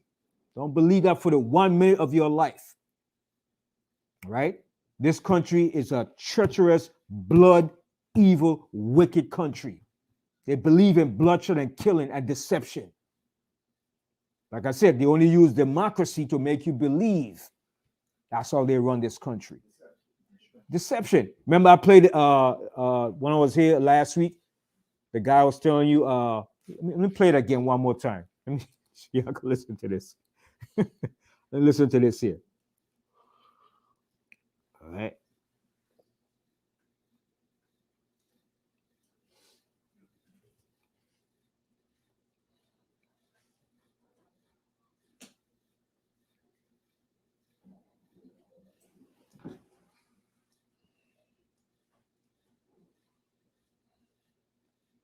Oh, did I lose it? Oh, I lost it. Okay, here it is. Now listen to this. Sub-Saharan Africa has been fundamental to the global prosperity of the advanced countries. And Africa had a role to play.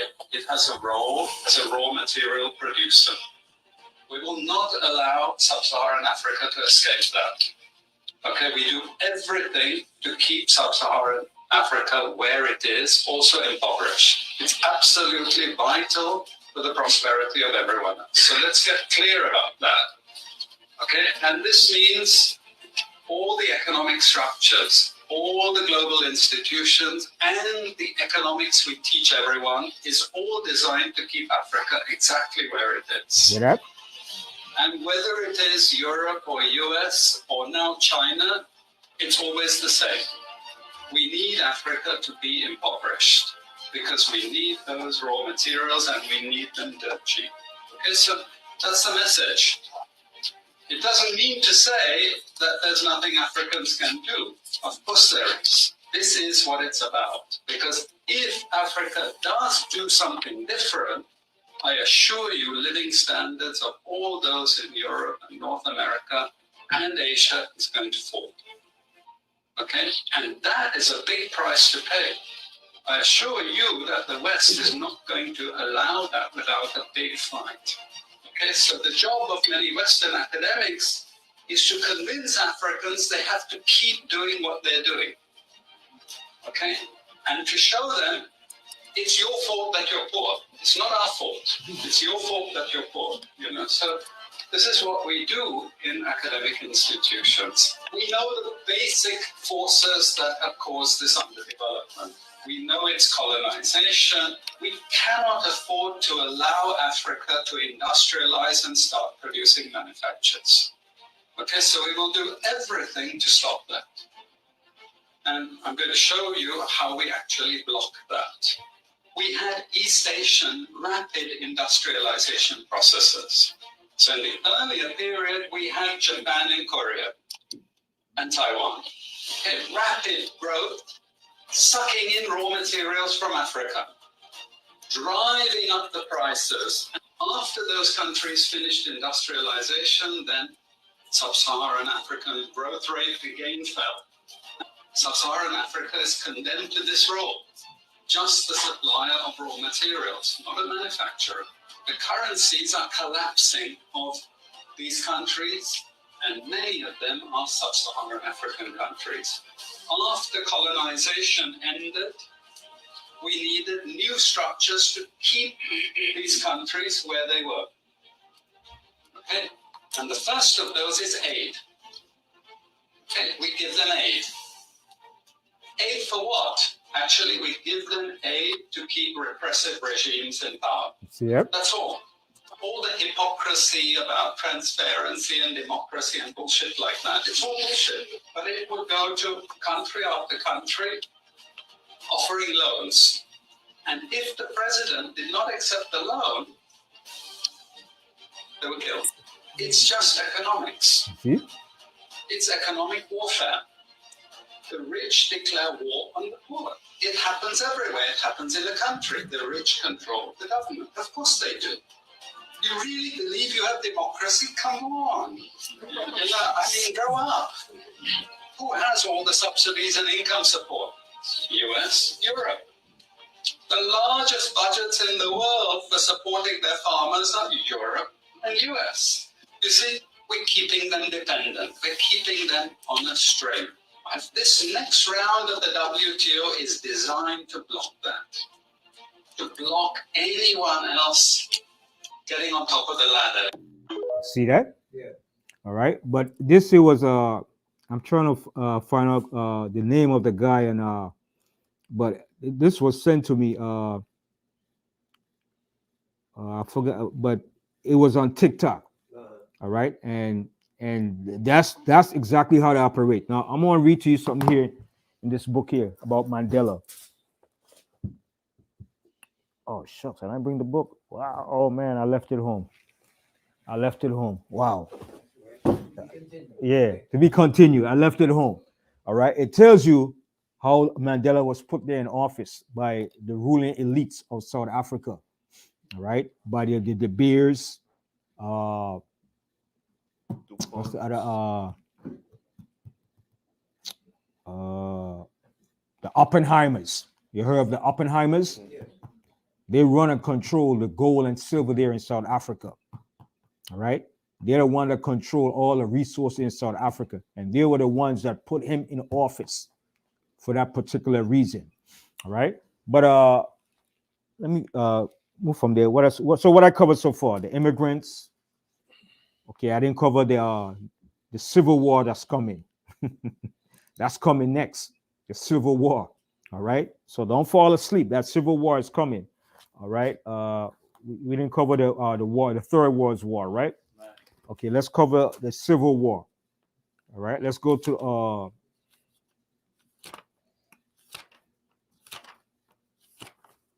Second Ezra. Second Ezra.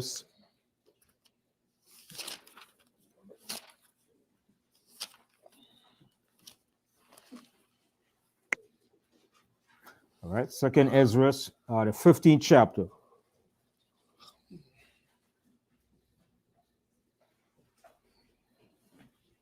But no, let's go here first to Isaiah the 19th chapter. Isaiah the 19th chapter.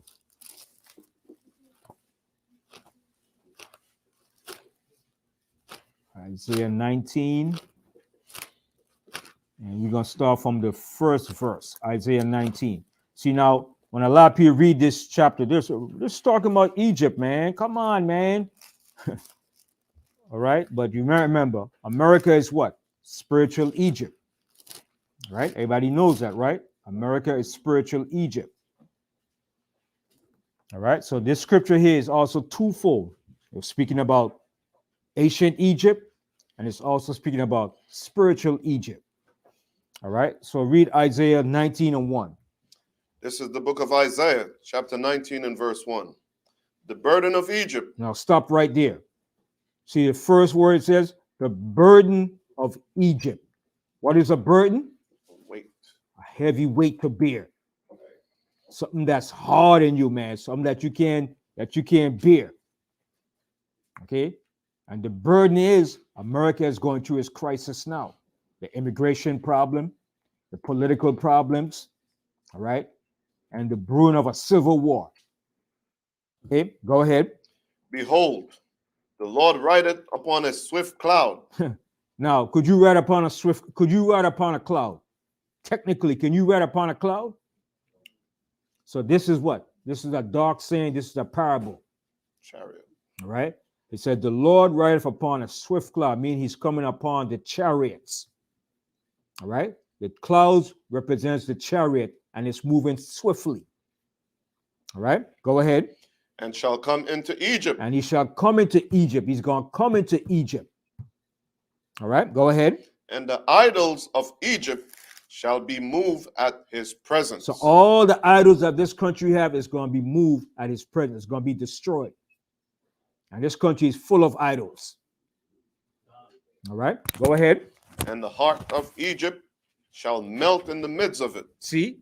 And the heart of Egypt shall melt in the midst of it. How does your heart melt? Fear. Okay? That's what it means. The heart represents your mind. Okay? Continue. Verse 2. I will set the Egyptians against the Egyptians. See? See what's going to happen? The Most High is going to set them against themselves. He's going to set the Egyptians against the Egyptians. Meaning eventually it's going to be another civil war, just like you had during the time of the North and the South. It's going to be Republicans against Democrats, liberals against conservative. And that's the sound that's echoing in this country. Okay? It's coming. And he's going to set the Egyptians against the Egyptians because they're tired of Biden. Okay? And the liberals are tired of Trump. They want to lock him up. They want to get him jail. And he ain't going to jail for some reason. Okay? That's why I call him Teflon Don. He's telling the judges what to say and what to do. He's telling the judges, be quiet. And the judges have no power over him. Right. He's telling the judge, listen, put this thing off. How the hell are you giving orders to the judge? Okay? The courts have no rule over him. Okay. All that he did, he should have been in jail a long time ago. Ain't no way in hell you get away for all these years not paying taxes and the IRS is not after you to lock you up. You try doing that, paying taxes for 10 years, and see how far you're going to get. And get indicted. And he's been indicted, and still the man he's still out there doing his own thing. Now we got to pay $83 million. I doubt he's going to pay that. Come on, man. You and I can't do none of what he is doing. Okay? But if he goes to jail, you know his people, his supporters, they ain't going for that, right? You're not going for that. They're going to say, you're against our president, you're against Trump. And you know these white-blooded, red-blooded Republican conservatives doesn't like that. They believe Trump is their savior.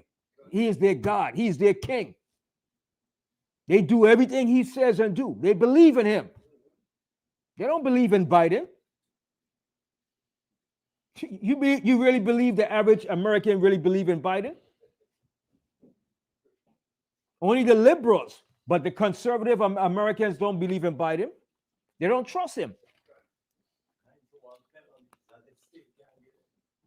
You understand? They want him out. So it's a war. The liberals want Trump out. They want him to go to jail. And you know what? That's the same thing that happened to the Roman Empire while it was crumbling. Do you believe that within the structure of the elites, that the elites are fighting amongst themselves? Yeah, they're fighting amongst themselves to a certain degree. You understand? That's why they took all the time to put Obama in office so they could get themselves together. Because some of them want Obama in and some didn't want Obama in. But those that want Obama in, it served their purpose. You understand? It served the purpose. Because it built up what? More of the hatred. And it also served the purpose of keeping us asleep. Because if you have a black face in office, that will make you figure that, boy, things are changing. America is not the same no more. Right. America loves us. We're moving forward. Things are getting better. Yeah, Judah. Man, I was going 125th Street, right? Over there in the house. They had a big screen over there by the state building. Mm-hmm. People were literally crying. Yeah. Watching Obama become president. Yeah. Even I wanted to work with this guy. He was from Sri Lanka. He said, Francis, I cried when Obama went in office. I said, what? He said, yeah. Because, a lot of people in Sri Lanka, they identify with the plight of black people over here. So he said, yes, I voted for Obama. I cried when he got in office. I was like, what? I was like, unbelievable, man. You understand? So, but it served its purpose. Obama served its purpose. You understand? For the elites. You understand? It served two purposes: to arouse the white, conservative, hateful, and it served the purpose to put us back to sleep. Because it really dumbed down black people to make us believe that when Obama got in there, he was going to do changes and make things better for black people. But he really didn't do nothing much for us. He did more for who? For transsexual and homosexuals. Yeah, he sanctioned the guillotine, and he also sanctioned executive order against us to put us back in slavery too. Yeah, and one of his executive orders was to put us back in slavery. Obama, yeah. I was surprised when I looked it up. One of his executive order, I forgot the exact number, was put in place to put us back in slavery. A lot of people didn't read some of those executive orders, man. But he said, as president, he passed the most executive orders. Yeah. He might be. Yeah, he might be. He got the swag of an Israelite. You know what I mean? You know? But in one of his executive orders, I forgot, and I used to have it, but I forgot exactly which one. But when you look up all his executive orders, one of them was to put us back in slavery. And a lot of black people were surprised and shocked, like, huh? They couldn't believe it. But it wasn't there. He even passed executive order to keep Monsanto free from being tried or brought to court or sued by the American government.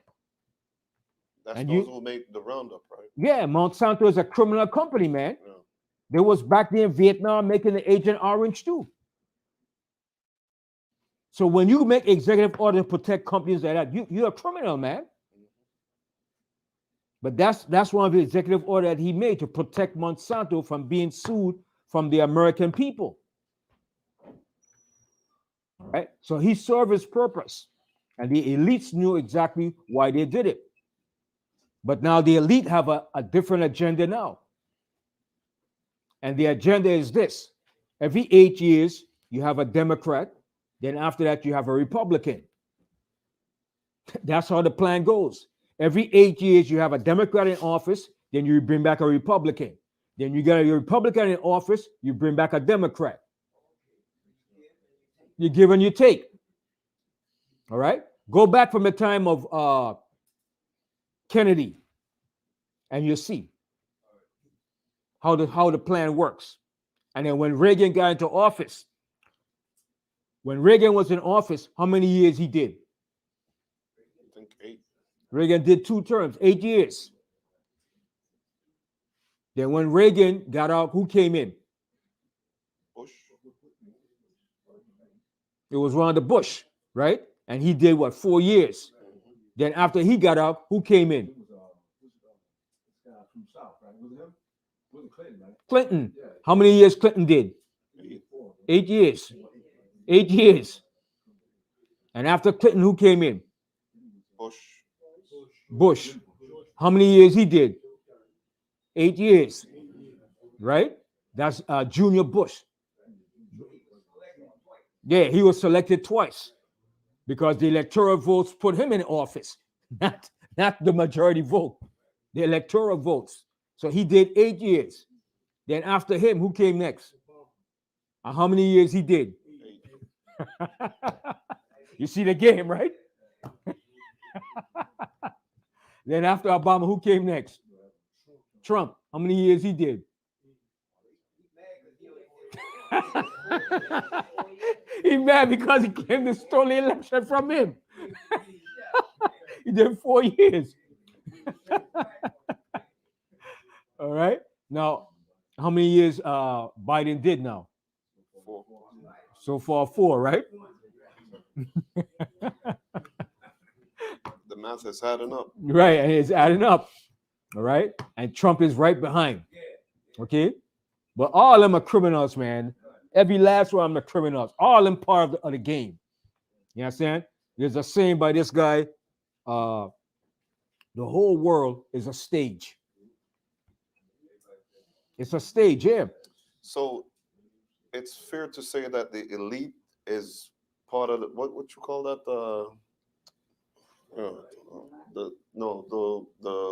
The elite, the ones them that vote, like your vote don't count. The electoral votes. Electoral vote. Yeah. So those are the elites. Yeah, the elites are part of the electoral votes. Because you could never see who You don't know who they are. Right? They don't tell you who they are. But how the hell they voting to put somebody in office when it's supposed to be the popular vote? They vote override your popular vote. But we don't see the game that's being played, man. Yeah. I just want to say, when you said the whole world is a stage, comes to mind the song Steve Harrington. The whole world is a stage. Yeah. And no one else can play your part. Right. Yeah. But the whole world is a stage. You understand? Yeah, Judah. Yeah, I was under the thinking that, how you said you have the elites that select who want to be president, then you have your vote. It makes me think when you vote, they get to see how the masses think. Yes. It's called a molding process. You socially engineer. You see how the masses think, and you put that into a data in a think tank, and you control that, and you use that. Oh, that's how they think? Okay, we're going to manipulate that. That's what they do. That's why they have you do polls and data and all the different surveys, so they could see how you think, and then they come back and control and manipulate that. You understand? It's all it's all a damn game and a scheme, man.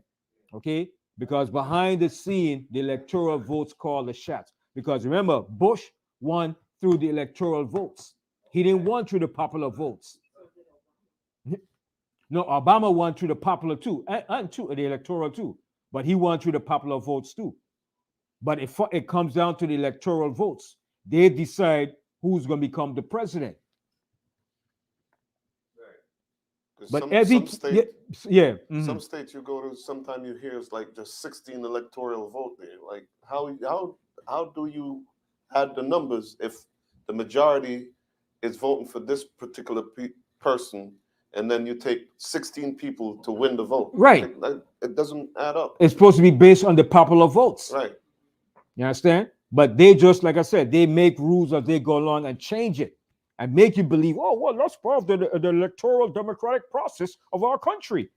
No. They're manipulating the whole thing to make you believe that. Okay? All right. So where we were? Isaiah 19:3. Okay, Isaiah 19:3. Actually 2. All right. This is the book of Isaiah, chapter 19 and verse 2. I will set the Egyptians against the Egyptians. Civil war. Okay, go ahead. And they shall fight everyone against his brother. And that's coming. That's coming very soon. All right, it's brewing. All right, go ahead. And everyone against his neighbor. City against city. And kingdom against kingdom. Doesn't Texas want to succeed? Texas had a big thing. Texas is getting the rest of the states to succeed from the union. All right, and this most states gonna follow Texas. That's what's brewing. All right, one of the governor from Texas went over there to India to get approval and money and stuff from India, so he could move forward in succeeding from the union. It's brewing. It's coming. Remember, Texas is a damn Yahoo state too. Okay, remember the Carruthers of Ricardo movie we saw, the 24th, when the black infantrymen in World War I was stationed there in Texas. Them Yahoos gave them hell. Okay, and these black soldiers fought in World War I, but here is it, the marshals and the police department is telling them what to do and beating them down. So the 24th, they say, you know what? No more of this crap. They gave the orders, get your guns, and they went in and started killing all those damn crackers over there in that area. Shoot them down, man. Okay, they said no more of that crap. It's called the 24th, and this was based on a true event where these black soldiers that fought in World War I were discriminated, were used, disrespected out there in Texas, where those yahoos live. The 24th. Yeah, it's on Prime, yeah. All right? And it was a true a historical event of black soldiers that fought in World War I that came back from France, and they were stationed at the camp in Texas. And them Texas white boys gave them hell, man. So when the Jake said, listen, man, ain't nobody innocent. We're not innocent. They're not innocent. And he said, fire. Fire at will. Went in there and shot up all those boys up in them good old boys on there, man. The whole town. Then at the end, they court-martialed them and they sentenced them to death for what they did. So all the Jakes in the end said, we're men. They said, so how do you plead? Why did you do it? So we're men. They didn't get no dignity and respect. Here you go, you went and fight in World War I, came back fighting for this country, and you still being disrespected? They said, nah, we ain't going for that, man. Yeah. Yeah. Yeah. But they went over and they fought over there. Fought in World War I over there in World War I and came back and still being disrespected, still being discriminated, still being called a boy, still being called a nigger, being spit upon. They said, no, we're not going for that no more. So one of the Jake told the Jake, he said, why? You have a problem with me? He said, you're playing the harmonica. He said, listen to me, boy. He said, listen to me. He said, listen. He said, we went up in Sangwon Hill. Boys were dying all over. We took the hill. And what's his name? What's a boy named Teddy Roosevelt? He came back to Washington and took the credit. Yeah. You know, the Rough Riders were Jake. That's the Buffalo Soldiers that fought when the war in Sangwon Hill. That fought with Teddy Roosevelt. They're called Rough Riders. So when they won that war, they took the hill in Sangwon, which was in Cuba. Teddy Roosevelt came back to America and said him and the white soldiers won the war. And the black Rough Riders didn't get no credit for it. So Jake said, you want to know what my problem is? That's my problem. He said, we didn't get no credit for that war that we fought and won. And he said, my boys were dying all over. And that's what Teddy Roosevelt did. He went and took the credit with the white soldiers.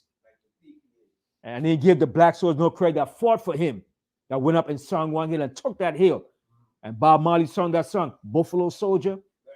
That's what he was singing about. And the Buffalo Soldiers fought in World War II, okay, in different infantry division. There was a Harlem division that they fought. It was a division that they fought in World War II too. Okay, so the Buffalo Soldiers went to World War I and they went into World War II. When World War II, they weren't called Buffalo Soldiers no more. So at the end of World War I, the name Buffalo Soldiers came to an end, but they were known as different regiments. Okay, when you hear about the 10th Cavalry, those are Buffalo Soldiers that fought in the Civil War. The 10th Cavalry. Okay, they took down Geronimo and the different Indian tribes out in the West. The 10th Cavalry. Buffalo Soldiers. All right, and those Buffalo Soldiers fought in all the wars: World War I, World War II, okay, Vietnam, Korean War, okay, in Iwo Jima in Japan, in the Pacific War, when they're fighting against Japan. They didn't get no credit for that. Okay, so I don't see why people fighting in these wars and not getting no credit. You come back and you still treat it as a piece of garbage. Yeah. Yeah, America always do that. Yeah. Like in the Olympics, we don't get no credit for it. It's always America won the gold star. Yeah. Not Israel won the gold star. Or blacks won the gold star. They take the credit for everything. Take the credit for everything, man. All right. Understand? So, but we always end up paying the price, man. Just like last week, the 3 soldiers that died were all black. I think it was one female and 2 brothers. That's very suspicious. You know? Yeah. And they said where they were in the base, and it was a drone that killed them. And they said this wasn't the first time. They said the drone, many drone attacks.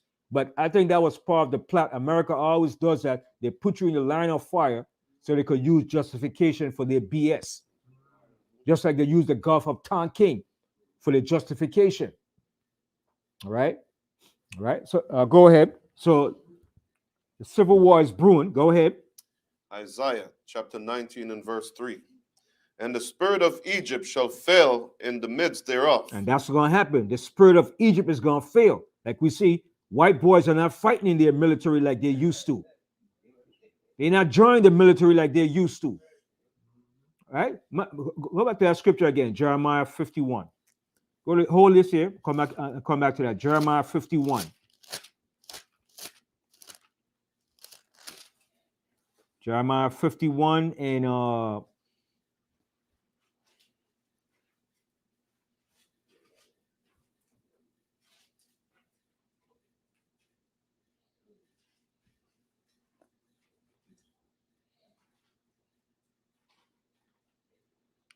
start from 30.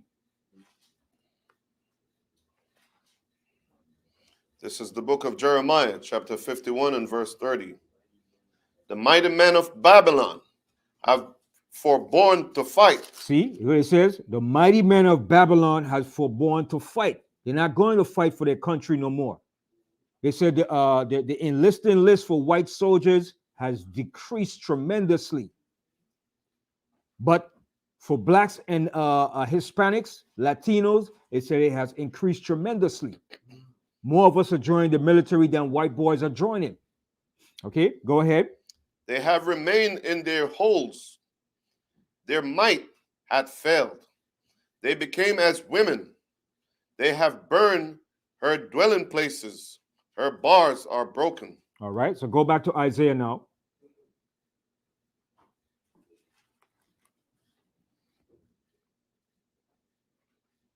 Lost the place. Read the third verse again. Yeah. What? Isaiah 19 and 3. 19, 3. This is the book of Isaiah, chapter 19 and verse 3. And the spirit of Egypt shall fail in the midst thereof, and I will destroy the counsel thereof, and they shall seek to the idols and to the charmers and to them that have familiar spirits. And that's what they're doing now. They're dealing with familiar spirits. They're seeking their warlords, the warlocks, the witches.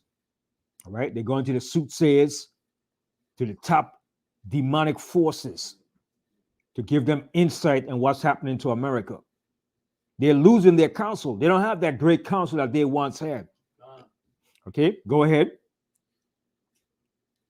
And to the wizards and the Egyptians will I give over into the hand of a cruel lord, and a fierce king shall rule over them, saith the Lord of hosts. And the waters shall fail from the sea, and the rivers shall be wasted and dried up. Right, and that's happening. The rivers and it is drying up in this country. All right, go ahead. And they shall turn the rivers far away, and the brooks of defense shall be emptied and dried up, and the reed and flags shall wither. The paper reeds by the brooks, by the mouth of the brooks, everything sworn by the brooks shall wither, be driven away, and be no more. Right, and this happened in Egypt too. Like I said, history always repeats itself. This happened in ancient Egypt, and it's going to happen in modern day Egypt again. All right, go ahead. The fishers also shall mourn, and all that cast angles into the brooks shall lament, and they shall spread nets. And they that spread nets. And they that spread nets upon the water shall languish. Right. So I mean, the fishing business is going to dwindle down. All right. When you spread nets upon it, what you mean you're spreading nets to catch your fish. All right. Now they have to go out further and further out in the ocean now. Right. Before you used to go right to the shore and catch your fish. All right. In the bayou and all those areas. Okay. Go ahead. Moreover, they that work in fine flax, and they that weave networks shall be confounded, and they shall be broken in the purposes thereof. All that make what's that word? Sluice. Sluice and ponds for fish. So sluice and ponds is like artificial ponds and lakes that you make. And this country have a lot of that. They make like artificial lakes and ponds in different areas. All right. Yeah. Homebred. What do you call it? Homebred. Homebred. Oh yeah. Mm. Like getting little fish. That's why they don't want you to take no little fish. Mm-hmm. They need the little fish to breathe Right. in their own home tank. Right. See, just like when we went upstate to have the tabernacle, that's not a natural thing. That was made. That was made there. It was a lake. Was a lake? What they call it? A lake. That's a lake, right? Yeah, that was made there for that purpose. All right. All right. Go ahead. Surely the princes of Zohan are fools. The counsels of the wise counselors of Pharaoh is become brutish. See, just like back then, Pharaoh counselors became brutish, just like the counselors today become brutish too. All right. Remember, in every kingdom and rulership, you have wise men, you have the elites, right? You have the top elites that run the government, that have advisors that advise you in political, military, economical, whatever situation. That's why in this country they have a cabinet and they have different positions. They have different what you call offices. They have the office of transportation, defense, agriculture, the different departments, all right, that runs this country, finance, okay? So back in the Asian world was the same thing, and America took that from all the Asian nations, how to set up a kingdom and rule a kingdom. All right, go ahead. How say ye unto Pharaoh, I am the son of the wise, the son of ancient kings. Mm-hmm. Where are they? Where are they? Where are they wise men? Where are thy wise men? Sorry. And let them tell thee now, and let them know that the Lord of hosts had purpose upon Egypt. Right. So what the Most High is going to propose upon Egypt, the spiritual modern day Egypt. Okay. Continue. The princes of Zohan are become fools, and princes of Nophi are deceived. Mm-hmm. They have also seduced Egypt, even they that are the stay of the tribes thereof. Right. So those who are the big supporters that keep the country strong, even they become fools. Just like this country now is become like fools. And the Most High is going to tell you why. Go ahead.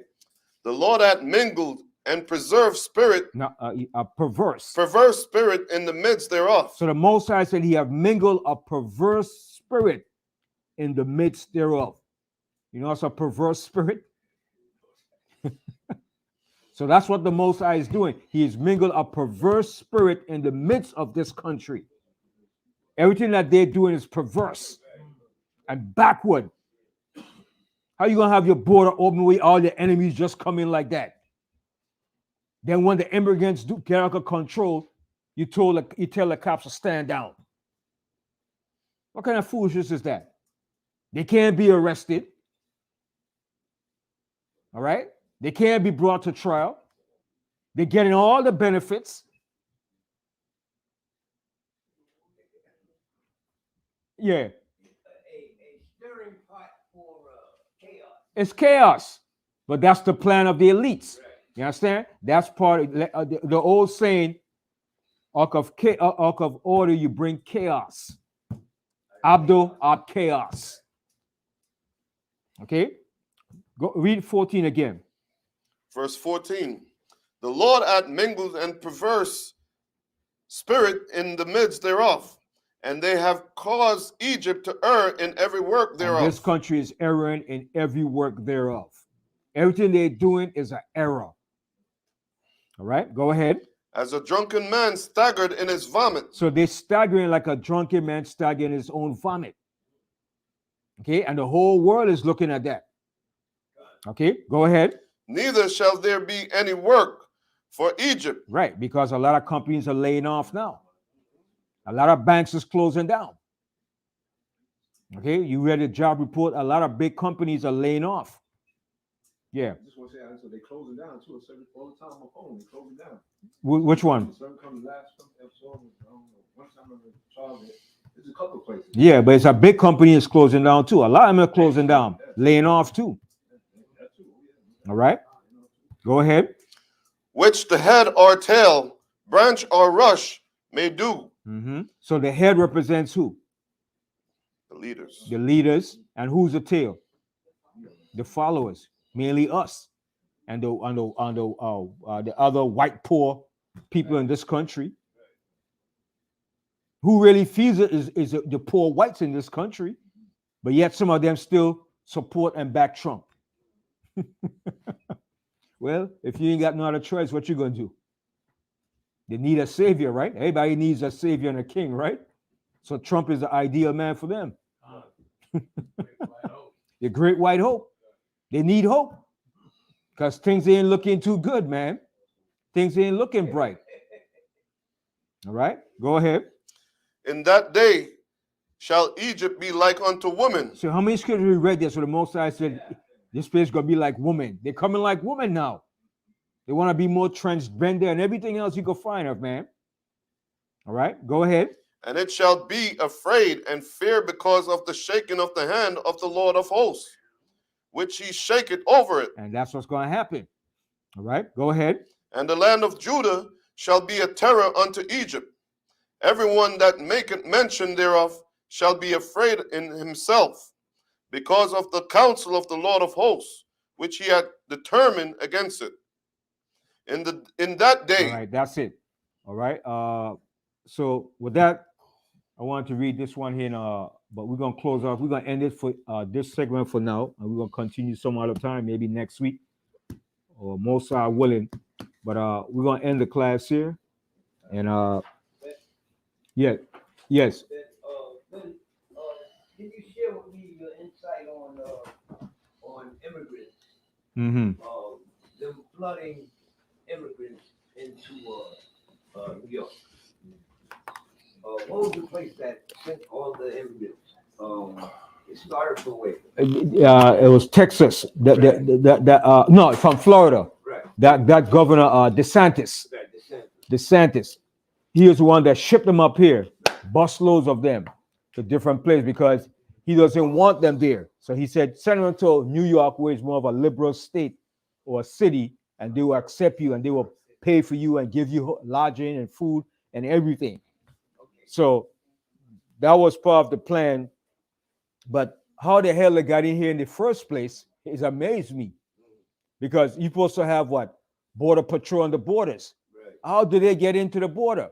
Told them to stand down. They're told to stand down. Right. Because you know, them yahoos love to kill anybody that coming into their country.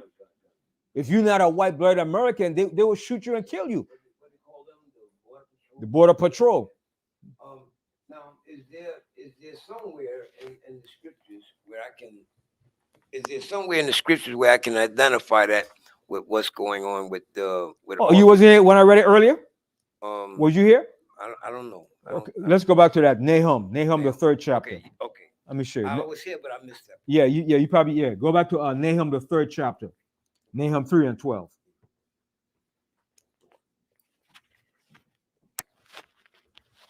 All that is in the scriptures, right in the scriptures too. Nahum 3 and 12. This is the book of Nahum, chapter 3 and verse 12. All thy strongholds shall be like fig trees in the first ripe figs. So all the strongholds represents what? The police force, the border patrol, everything that keeps this country strong.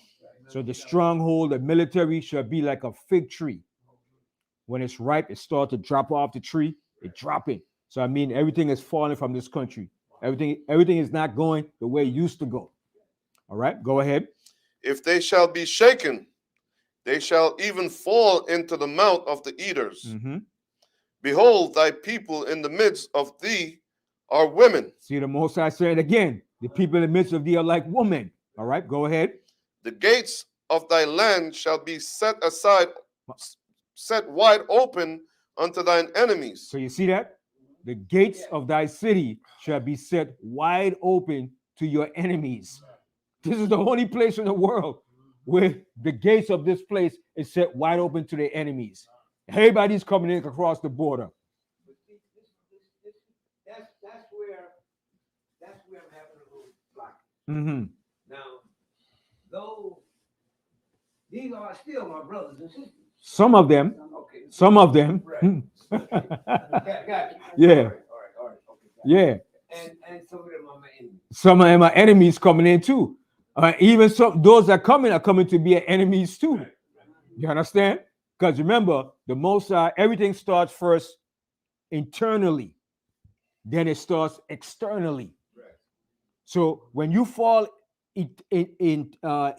internally first, that's what does the damage, because that's how Rome fell. Rome fell first internally, then the external force came and give the final blow.